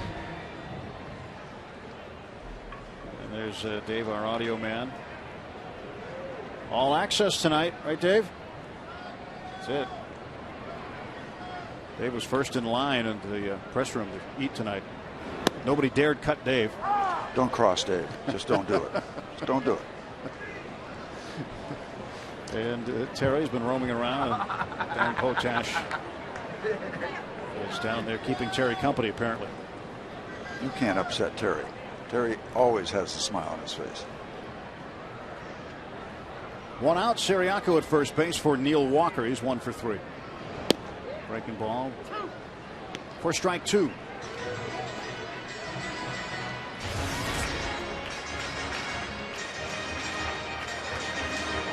Four out of 7 in the series. Neil made good contact last night in the 5th inning. He had a 3-hit ball game last night. Hit one off the Clemente wall in right field. Got a run around.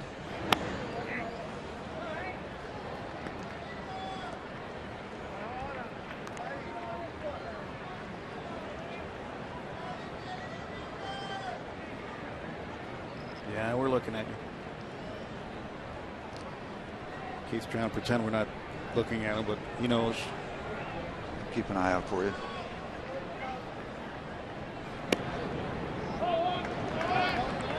Two balls and 2 strikes to Walker. A lot of folks behind the scenes bring you Pirates baseball on Root Sports. This stuff isn't just voice activated. It takes a lot of people to bring you a live telecast every night. It takes a lot of people a lot of hours. They get here very, very early. Lots of hours before game time. Be back at it again tomorrow early. Walker to second base. Schumacher will look on to first and retire Neil there. And Siriaco crawling around but safe at second. Walker retired 4-3, and Siriaco moves on into scoring position. Andrew McCutchen will come up now.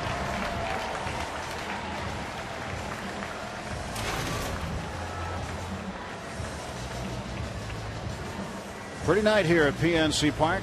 Just a little bit of a breeze blowing out to left field. Great shots across the Allegheny. Looking at downtown. Perfect mid-September evening. Weather-wise, not necessarily score-wise. Andrew a little bit late on that fastball.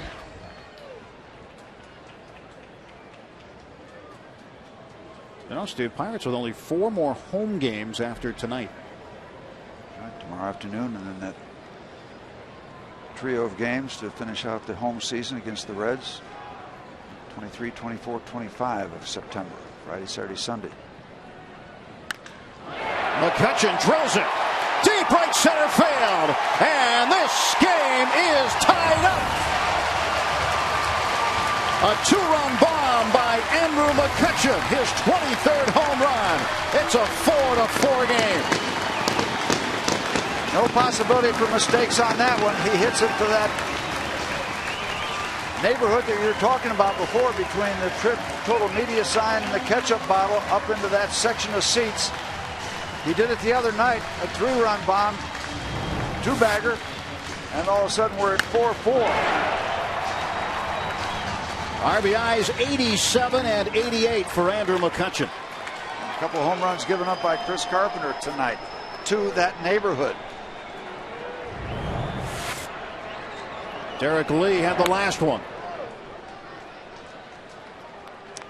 This is like a little deja vu. Weren't we involved in 4-4 business last night? Yes, sir. Ryan Domet tied it at 4 in the 8th. Lots of carry. Double.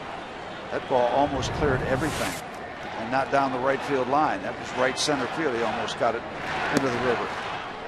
Breaking ball in for a strike. So that home run gets Jeff Karstens off the hook. No decision for Karstens tonight, who had given up the 4 Cardinal runs.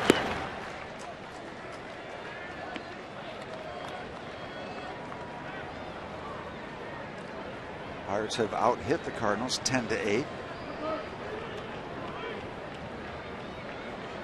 Estimated distance of Lee's home run, 401 feet. That was back in the third, but McCutchen may have hit this one farther. Oh, yeah, I don't think there's any doubt. Oh, that bounced all the way out over the walkway there. Might have got wet. 1-2 pitch. 2-2 to Derek. So you look at this Cardinals team coming in on a 5-game win streak, and you know, they're not coming in here taking the Pittsburgh Pirates for granted. That just doesn't happen. People might think that, but it doesn't happen. As you said, there's work to be done.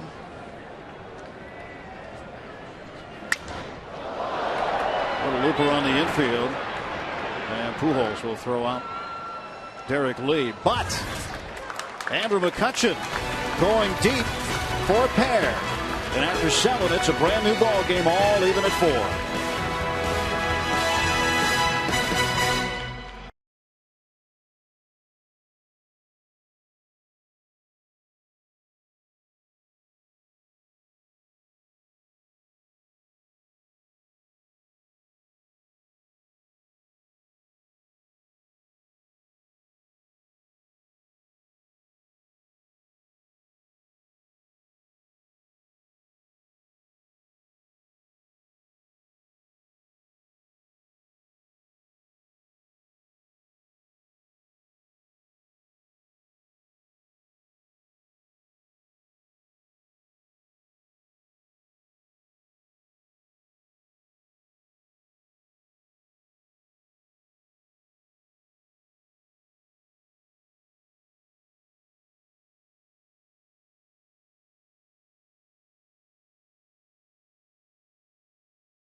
Told it. Hey, you told it. Hey, man, that thing's about 420.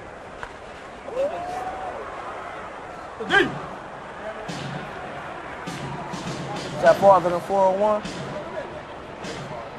Josh Harrison mic'd up tonight. Said that Pedro Alvarez called that home run off Chris Carpenter. Carpenter takes a seat after 7 innings. 4-4 is the score now. Pirates out hitting the Cardinals 10-8. Andrew McCutchen's 23rd home run.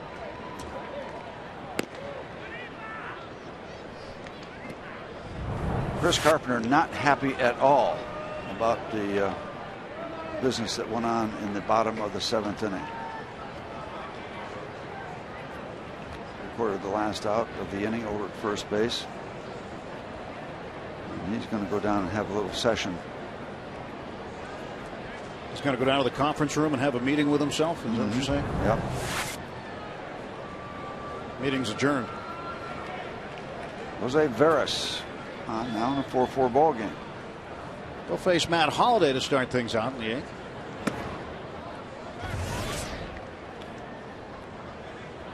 Holliday 0 for 3.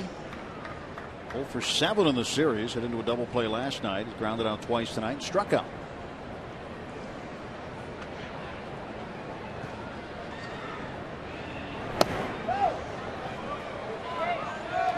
Two balls and no strikes to Matt.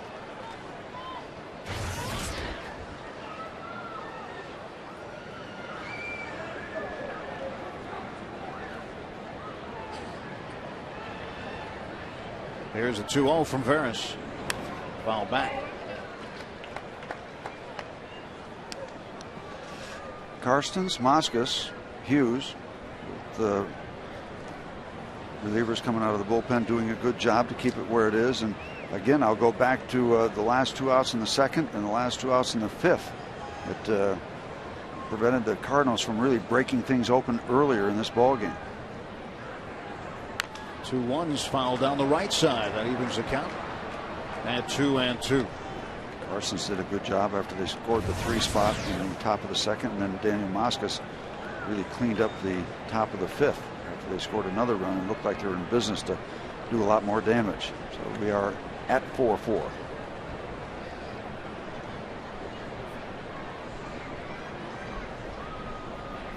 Jose Veras stretch. The 2-2 delivery.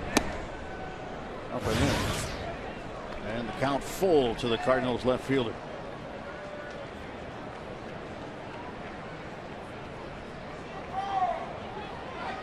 Veras shaking off Doman. And the payoff pitch to Matt Holliday. Strike 3 called. He got him. Right there, payoff pitch pays off for Jose Veras. Important first out here in the top of the 8th of the tie ball game. Tie 4-4 ball game. tie necktie. That's the 74th strikeout of the season for Jose Veras. And not all that much down the middle. That was a perfecta picking up the outside corner. Strike zone giving us that look. Lance Berkman takes strike 1.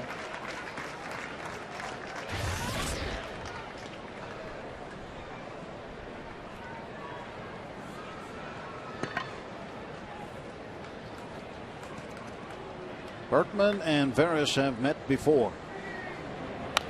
0-1 fouled back, and Veras getting ahead 0-2. So we go back just a short while ago. Berkman hit the game-winning homer in the 8th inning at Busch Stadium on a throwback night.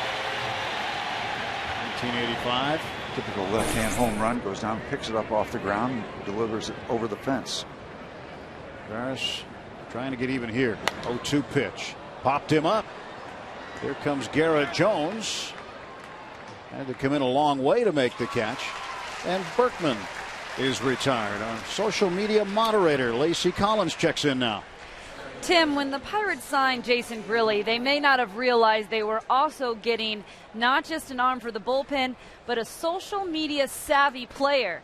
As a veteran, he's addressed fans very interactive, tells them when the best time to get autographs, where they can find him. And even after last night's win, his tweet was about Bull Durham. He quoted Crash Davis saying, "When you win 20, that's when you can let the fungus grow on your shoes." Now, Steve Blass, I'm curious if that's something you did when you were playing for the Pirates, because that scares me a little bit, because he did say it's been 5 years and he laughed about it, but I'm a little afraid he might think about doing it. I won 5 games one year, Lacey, and I had fungus on my shoes. I don't know if you have to win 20. Schumacher. But they covered it all in Bull Durham. I'll tell you, Bull Durham could have been a 5-hour, 6-hour movie. There was so much going on in the day, and it was so well done. Perfect casting. You want a rain out? I'll get you a rain out. Yeah. What does that make you? Makes you a bunch of lollygaggers. The cast was just absolutely perfect, and I've said it before and I'll say it again. I played in that league, the Carolina League, and Susan Sarandon wasn't there that year. No, she wasn't. I looked for her. Annie Savoy was not there. No. She was not on hand. No. All right. Just keep your feet under the desk, by the way. She worshipped at the shrine of baseball. 2-1, and Schumacher lines it fouling out of play. I still great think, movie. Great movie. You know, one of the we talk about it all night, but Robert Wald, who was the pitching coach, went out and they candlesticks described all the problems they had. Well, candlesticks make a nice gift. Mm-hmm. Let's get 2.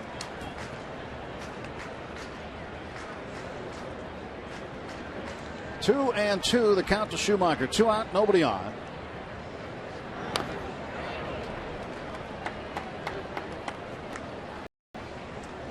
Kevin Costner did a great job there. I thought he did a great job in For the Love of the Game, too. Yes. I thought that was a well-done movie, except for one problem. I don't think a team bus has ever stopped at the girlfriend's apartment and picked her up on the way to the ballpark to take her to the ball game.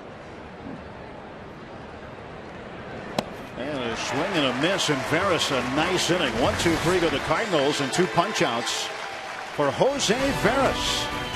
We'll go to the bottom of the 8th at PNC Park. Pirates 4, Cardinals 4. Domit, Jones, and Ludwig coming up.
Brought to you by Moneyball, starring Brad Pitt. In theaters September 23rd. Rated PG-13. Let's go Bucks! Talking about changes here. Arthur Rhodes. Father time. Yeah. Been around a long time. Is on. Got a new second baseman also. He replaces Chris Carpenter. Nick Punto at second base. Punto bat 9th in the double switch, and Rhodes going into Schumacher's spot at the 6th hole in the order. So Rhodes will face Ryan Domit. Tries to turn around about right-handed against the left-handed reliever. Arthur Rhodes been around a long time. He's done a lot of good pitching. Carpenter goes 7 innings, giving up 4 runs on 10 hits. He walked a batter and struck out 6. He will not factor in the decision. The day wasn't a total loss for him, however. Helped his RBI total. His RBI total. He signed a 2-year deal. And Domit is out 6-3. Carpenter was not happy when he left the ball game, certainly, after giving up the home run to Andrew McCutchen. Josh Harrison mic'd up at the scouting report. He gets frustrated out there. Carpenter, he gets mad. Hey, his cutter's cutting more than it was last time. Yeah, I know it was. I know it is, yeah. My first at bat, I found one off, and it had a little depth to it. I was like, ooh. Josh Harrison should learn something from the fact that Mr. Carpenter has a temper. It's called a game face, a competitive face. And talking about his cutter that not only went sideways but had a little downward movement on it.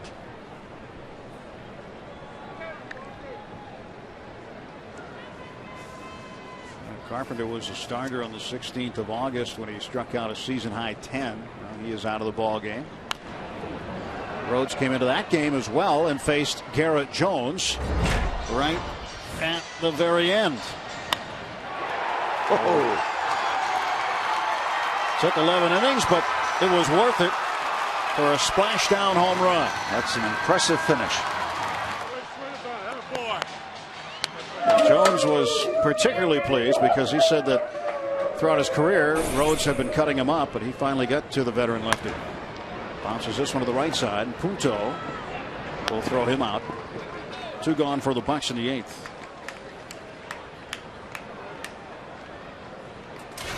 Ryan Ludwig back up. And that's it for Arthur Rhodes. Tony La Russa going out to the bullpen. Does not want Rhodes to face Ludwig here. A pitching change at PNC Park in a 4-4 ball game.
An injury update. Paul Maholm on the 60-day DL. His season finished. Strained left shoulder. Made his second visit yesterday to Dr. James Andrews. Saw him in Pensacola, Florida. His shoulder is healthy and ready for next season, and he has been cleared by Dr. Andrews. And Maholm tweeted that good news. Put it out there. He's got a lot of followers. Ryan Ludwig puts this one in the air to center field. John Jay wants it, so Kyle McClellan comes in, throws one pitch, and gets the out. On to the ninth, 4-4.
Reds leading the Cubs 2-1, bottom of the eighth inning. And the Astros ahead of the Phillies 5-1. That was the final score last night. Astros would win. No score at Milwaukee between Brewers and the Rockies. That's Braves. Dan Uggla and Brian McCann hitting home runs in that one. Dodgers and D-backs later. Giants and Padres later. American League 2-2, Rays and Orioles. Rays making a charge here late in the season. Red Sox blasting the Blue Jays. 2-2, Indians and Rangers in the fifth. Tigers ahead of the White Sox. The Tigers have been absolutely on fire, having won 10 straight. Angels and A's later. And the Mariners hosting the Yankees. Burnett and Burbage, the pitching matchup in that one. And here is the hammer, Joel Hanrahan, pitching in the top of the ninth of a 4-4 ball game. Facing the catcher Yadier Molina and delivering strike one. He got the save last night, but it wasn't easy. Nope, it was a couple of hits, white knuckle time. 2 hits, a walk, and a wild pitch, and he was able to survive that. So you save a bunch of games, they're not all going to be 1, 2, 3, or 1 pitch or 1 out. You have to grind them out, and he did that last night. 37 out of 40 for Hanrahan. 1 and 2 to Molina. Took a little off that at 94. Typically, you're going to see him sit at 97 consistently on the radar gun.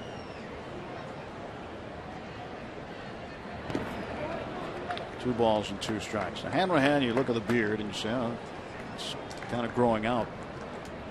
Well, he hasn't cut his hair or shaved his beard since last January, when Pedro Alvarez and his new wife Kelly were married. At the wedding, right after that, he started growing all that stuff. Molina is out, 1 gone. He's never shaved since then? Not the chin or the hair on the head. Oh, okay. The rest, he's done some trim work. Yeah, a little maintenance here and there, I suppose.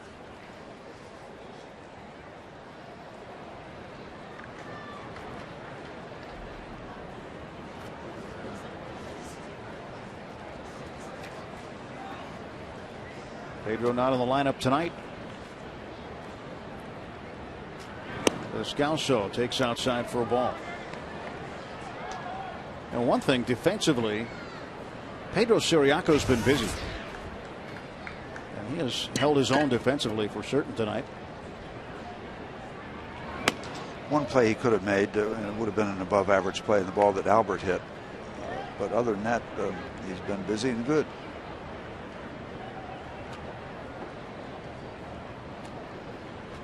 Descalso with a pair of hits. He's also been walked intentionally.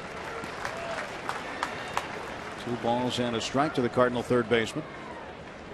Nick Punto is on deck. 1 out, top of the ninth. Pirates out hitting the Cardinals 10-8. Strike 2. No contest there.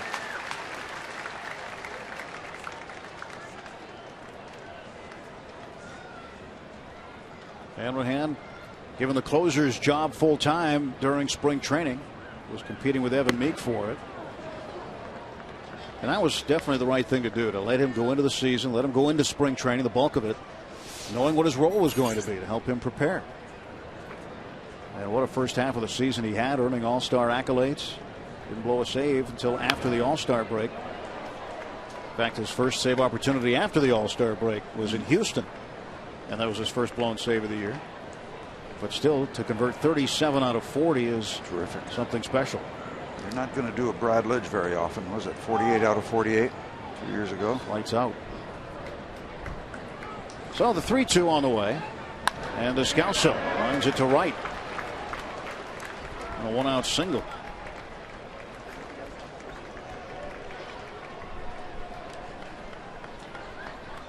Fans, now is the best time to reserve your season tickets for the 2012 season. Just put down a $100 deposit and enjoy all of the off-season perks, including exclusive events with Pirates players and more. Plus, guarantee your seats to all of the biggest games next season. To lock in your 2012 season tickets, call 1-800-BUY-BUCKS or visit pirates.com. Tyler Green pinch running for Descalso, and we'll see if he wants to take off. Already got a decent lead. Big item in a tie ball game in the ninth. The Cardinals don't run a lot to second base, but what they do well is run from first to third. On a base hit, they lead the National League in going first to third. Well, Tony will put a lot of runners in motion too, and that helps to flesh out that number. So if you have good hit and run people, make contact, you got a guy in motion, you find a hole, you get that base hit, and you're there, first and third. rack up another number. Coming into the game tonight, 96 times, first to third. Dodgers next at 87 times. And part of the reason they're sending the runners, trying to stay out of the double plays, and this one is hit to the gap, and that is going to roll. And this game is tied no longer as Green rounds third and scores. So he not only goes first to third, he goes first to home. And it's now 5-4 St. Louis as Nick Punto drives in the go-ahead run. Finds the perfect gap, slicing the ball to left center field. And you go back to that previous at bat for Descalzo, and he worked Joel to a full count situation, and at that point you're looking for a fastball, and this one, it just looked bad from the time it left the bat from the Pirates' standpoint.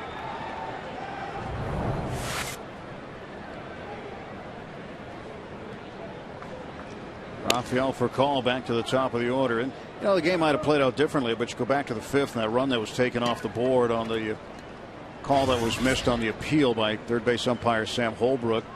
Siriaco had scored, and after the Pirates presumably had a chance to see it on video, Clint Hurdle went out after the inning and got himself tossed from this ball game.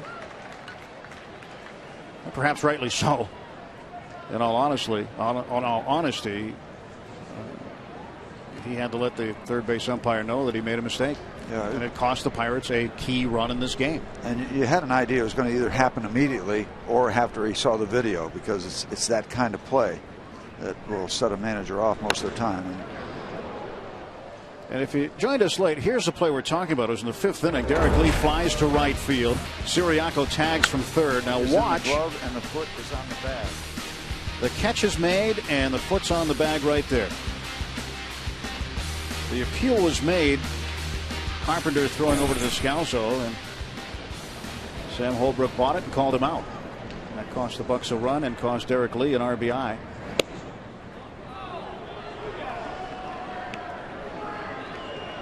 Now Hanrahan on the hook here. Down a run as he has given one up in the ninth.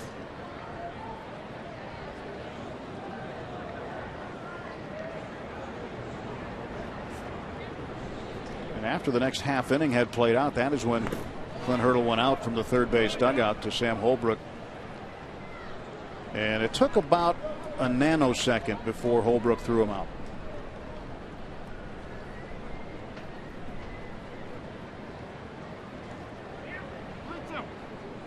Maybe something between a nanosecond and a millisecond, somewhere in there. Didn't take long. No.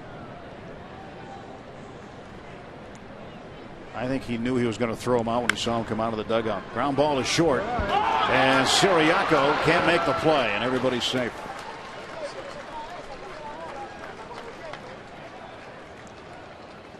Punto safe at third. Looked up or not with the runner involved going from second to third, and he takes off, makes a commitment.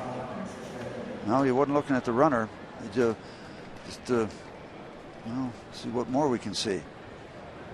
He was looking at the ball all the way and just flat missed it.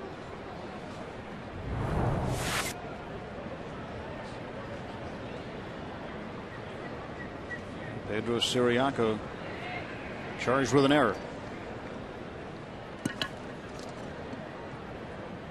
One out for call at first. Jay at the plate. Punto at third base.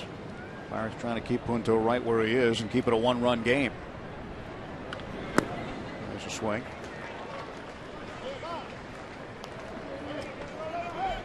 Isaiah Kendo will look into the Cardinal dugout just in case.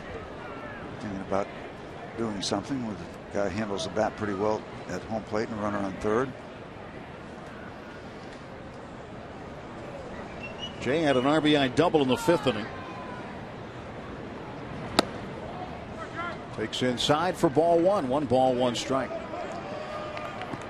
And I don't know how it breaks down, but there are managers who will like to use the squeeze play every once in a while. And then there's some managers that really never use it very much at all, hardly ever. And I'm not sure where Tony La Russa falls in that. And this one is off the glove of Siriaco. He knocked it down. They can't get the force. But the Cardinals also don't get a run. That'll be scored a base hit. John Jay with his second hit of the night. He's 2 for 5. Siriaco continues to be busy at shortstop, but not working out here in the 9th inning. Went way up, got a piece of it.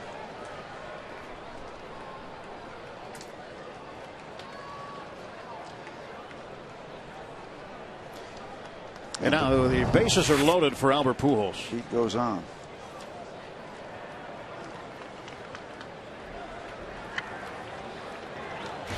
This has not been a clinic in fundamental baseball tonight. Pujols has hit 12 home runs with the bases loaded over the course of his career. And he is not a happy baseball player right now. He's been charged with 3 errors tonight. In case you missed it around baseball, brought to you by Subway. Johnny Damon, 9th player in big league history with 200 home runs and 400 stolen bases. Back into a side session for the Red Sox. He'll start Thursday or Friday against Tampa Bay. Scott Rolen hasn't ruled out a return this season. He's been out since July 22nd. Left shoulder surgery. And the Marlins release outfielder Mike Cameron. Now, he's been hurt. He had a hamstring issue, but conduct detrimental to the team. And Mike has said he'll seek a second opinion. There's a history on that story, but that can't be a good thing, obviously. Pitch inside to Pujols.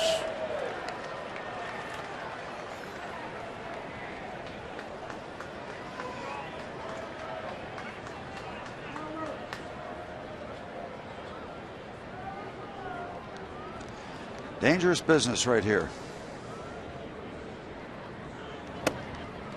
2-0 to Albert.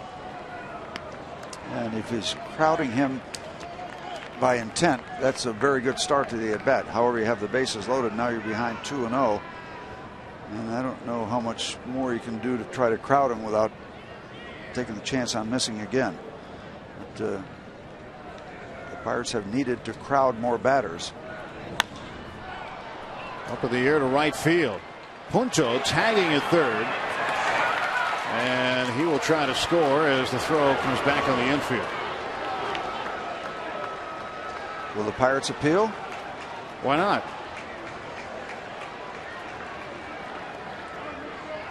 May as well.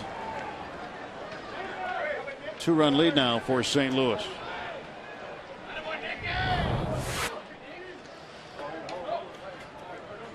Yep, and you kind of, I was thinking along with that, what do you got to lose by throwing the ball to home plate? You're not going to get him. Punto is going to score, but you don't really have anything to lose. Just air it out. Maybe he'll trip, fall. Maybe he'll decide he has to slide and slide around. And a rare sight at PNC Park. Joel Hanrahan leading a ball game before an inning is over. 2 outs, top of the 9th. 2 runs are in. And the Cardinals have taken a lead, 6-4.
the 2 Cardinal runs here at the top of the 9th inning.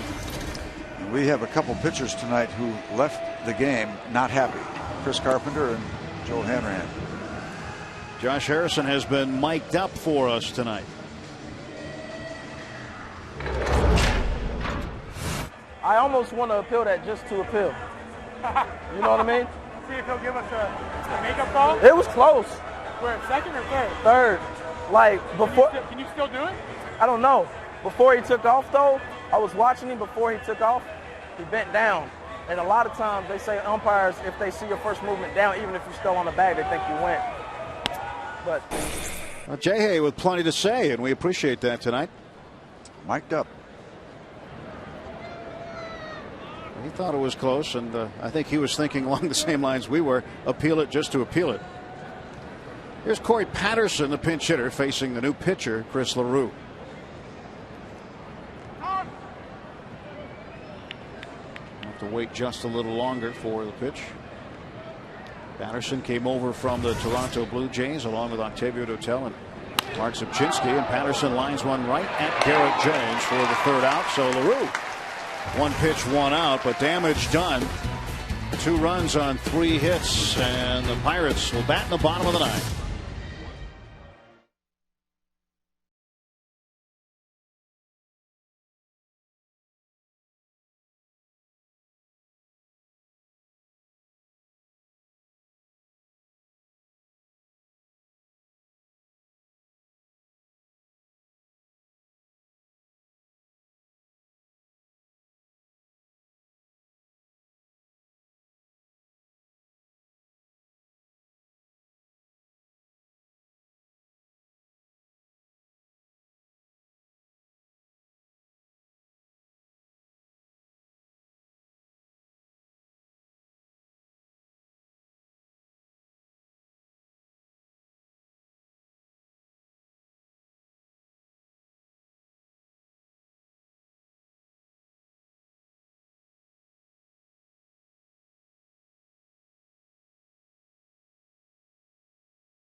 Appeal it just to appeal it. Let's take a look.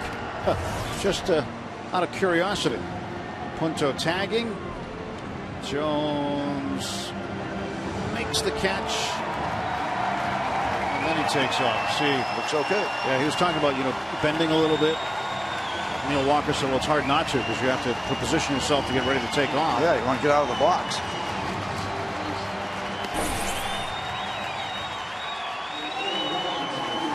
Jason Mott, who has been handling the closing duties for Tony La Russa recently, will come on to pitch in the bottom of the 9th inning of a 6-4 St. Louis lead.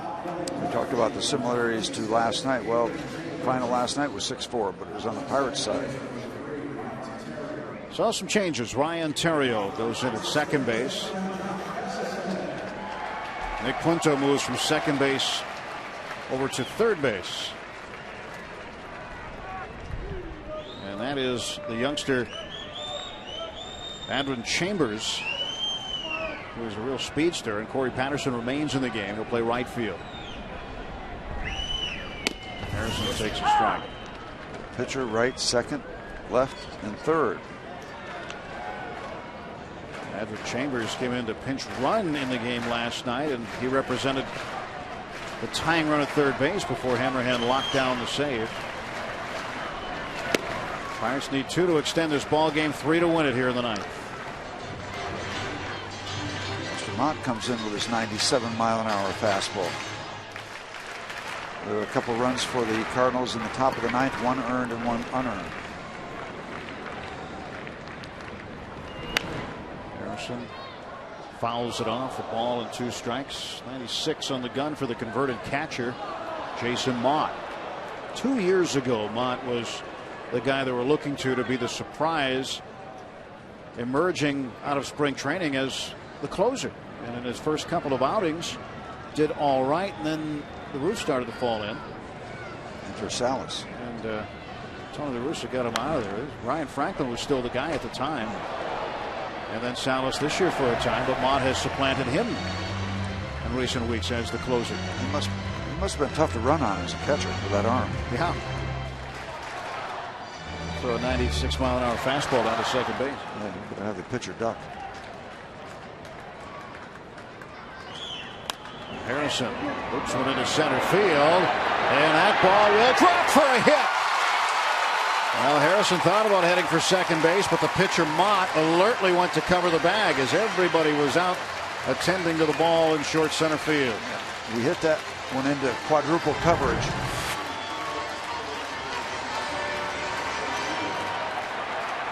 Well, we've seen him take second base on a play like this before with nobody covering.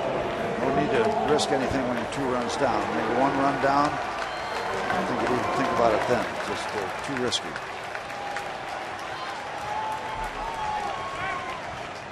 Everybody out there not trying to get into second base in case Harrison has any thoughts about that. Pedro Alvarez pinch hitting with nobody out and Harrison aboard. Pedro representing the tying run. 0 for 6 as a pinch hitter. Trying to turn that around tonight. Swings at the first pitch. Fastball fouled it back. It's tough to come in cold when you're facing 96, 97 mile an hour fastballs.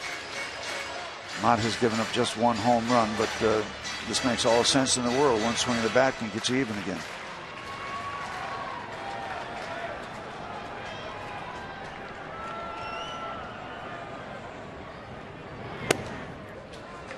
One and 1 to Pedro.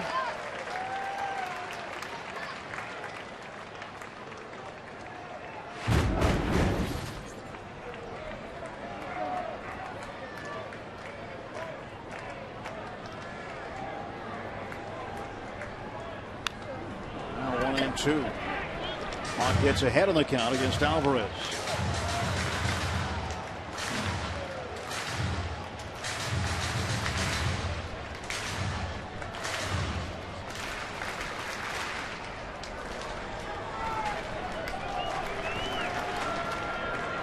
Pedro's last home run came on the 30th of July in Philadelphia against the Phillies. 2 balls and 2 strikes now to Alvarez. Siriaco on deck. 2 ticks away from 100 on that fastball. 98. If he pulls the string now, Pedro's in trouble because you got to be geared up for that kind of heat. And right up the middle for a base hit. His first pinch hit of the season. And the Pirates now with a tying run aboard and the winning run coming to the plate, and Pedro Siriaco. Nobody out in the bottom of the 9th. And Mott has given up back-to-back hits. Josh Harrison got it started. He talked about his hit. He's mic'd up tonight.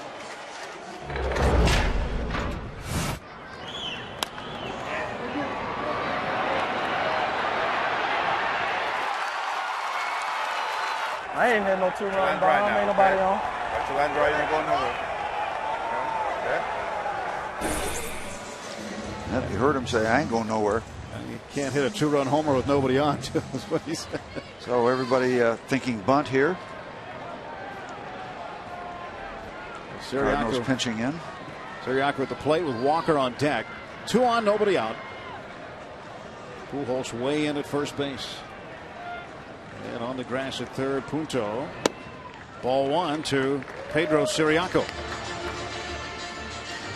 And that time for Cal moving over to second base and Punto in at short. Nothing happening, or nobody covering most of that left side of the infield. Pitch missed.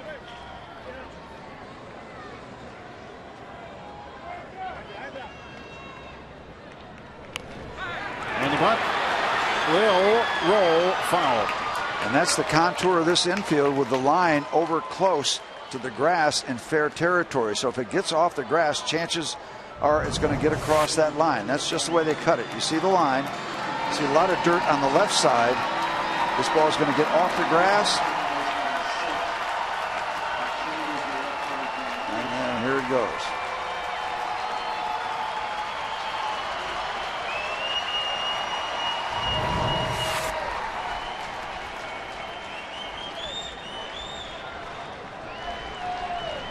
One count to Siriaco, the Pirates shortstop tonight.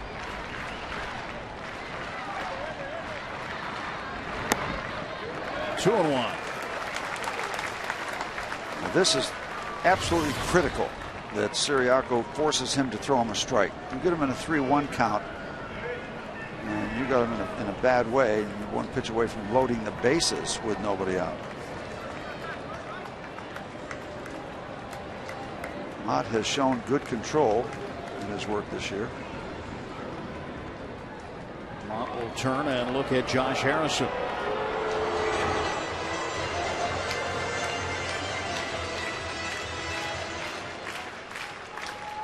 Pirates hoping to make Mott feel a little bit like Joel Hanrahan felt, disappointed.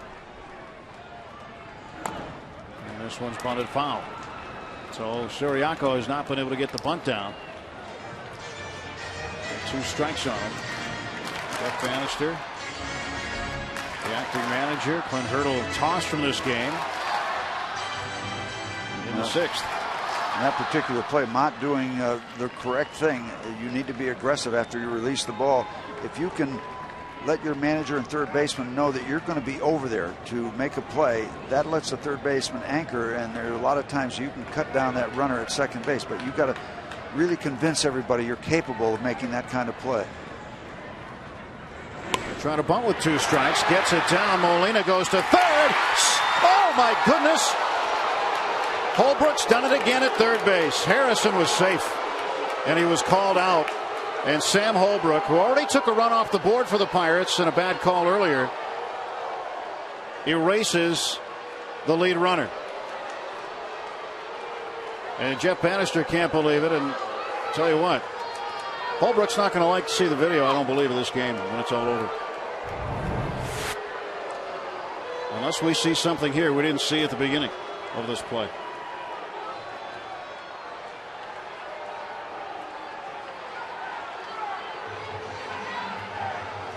You get him or not? It's the out call. Well, that's really close. I don't know. I can't tell. Closer than I thought it was from up here at the first look, but man, oh man.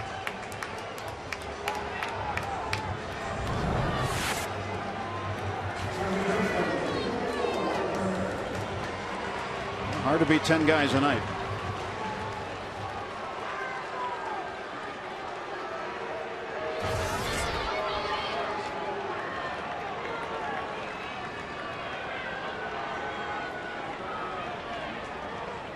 So 1 out now. Neil Walker swings and hits this one on the ground, and this might do it.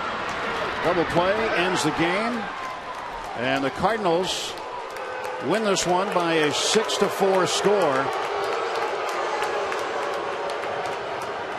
And certainly some strange goings on here tonight at PNC Park. Josh Harrison did what he could tonight in the 9th inning with the leadoff single, but he was erased at third on a very, very close force out. Well, the Cardinals even this series now at a game apiece. Wow, strange ball game. Not a classically played baseball game, and the Cardinals get this one in their pocket.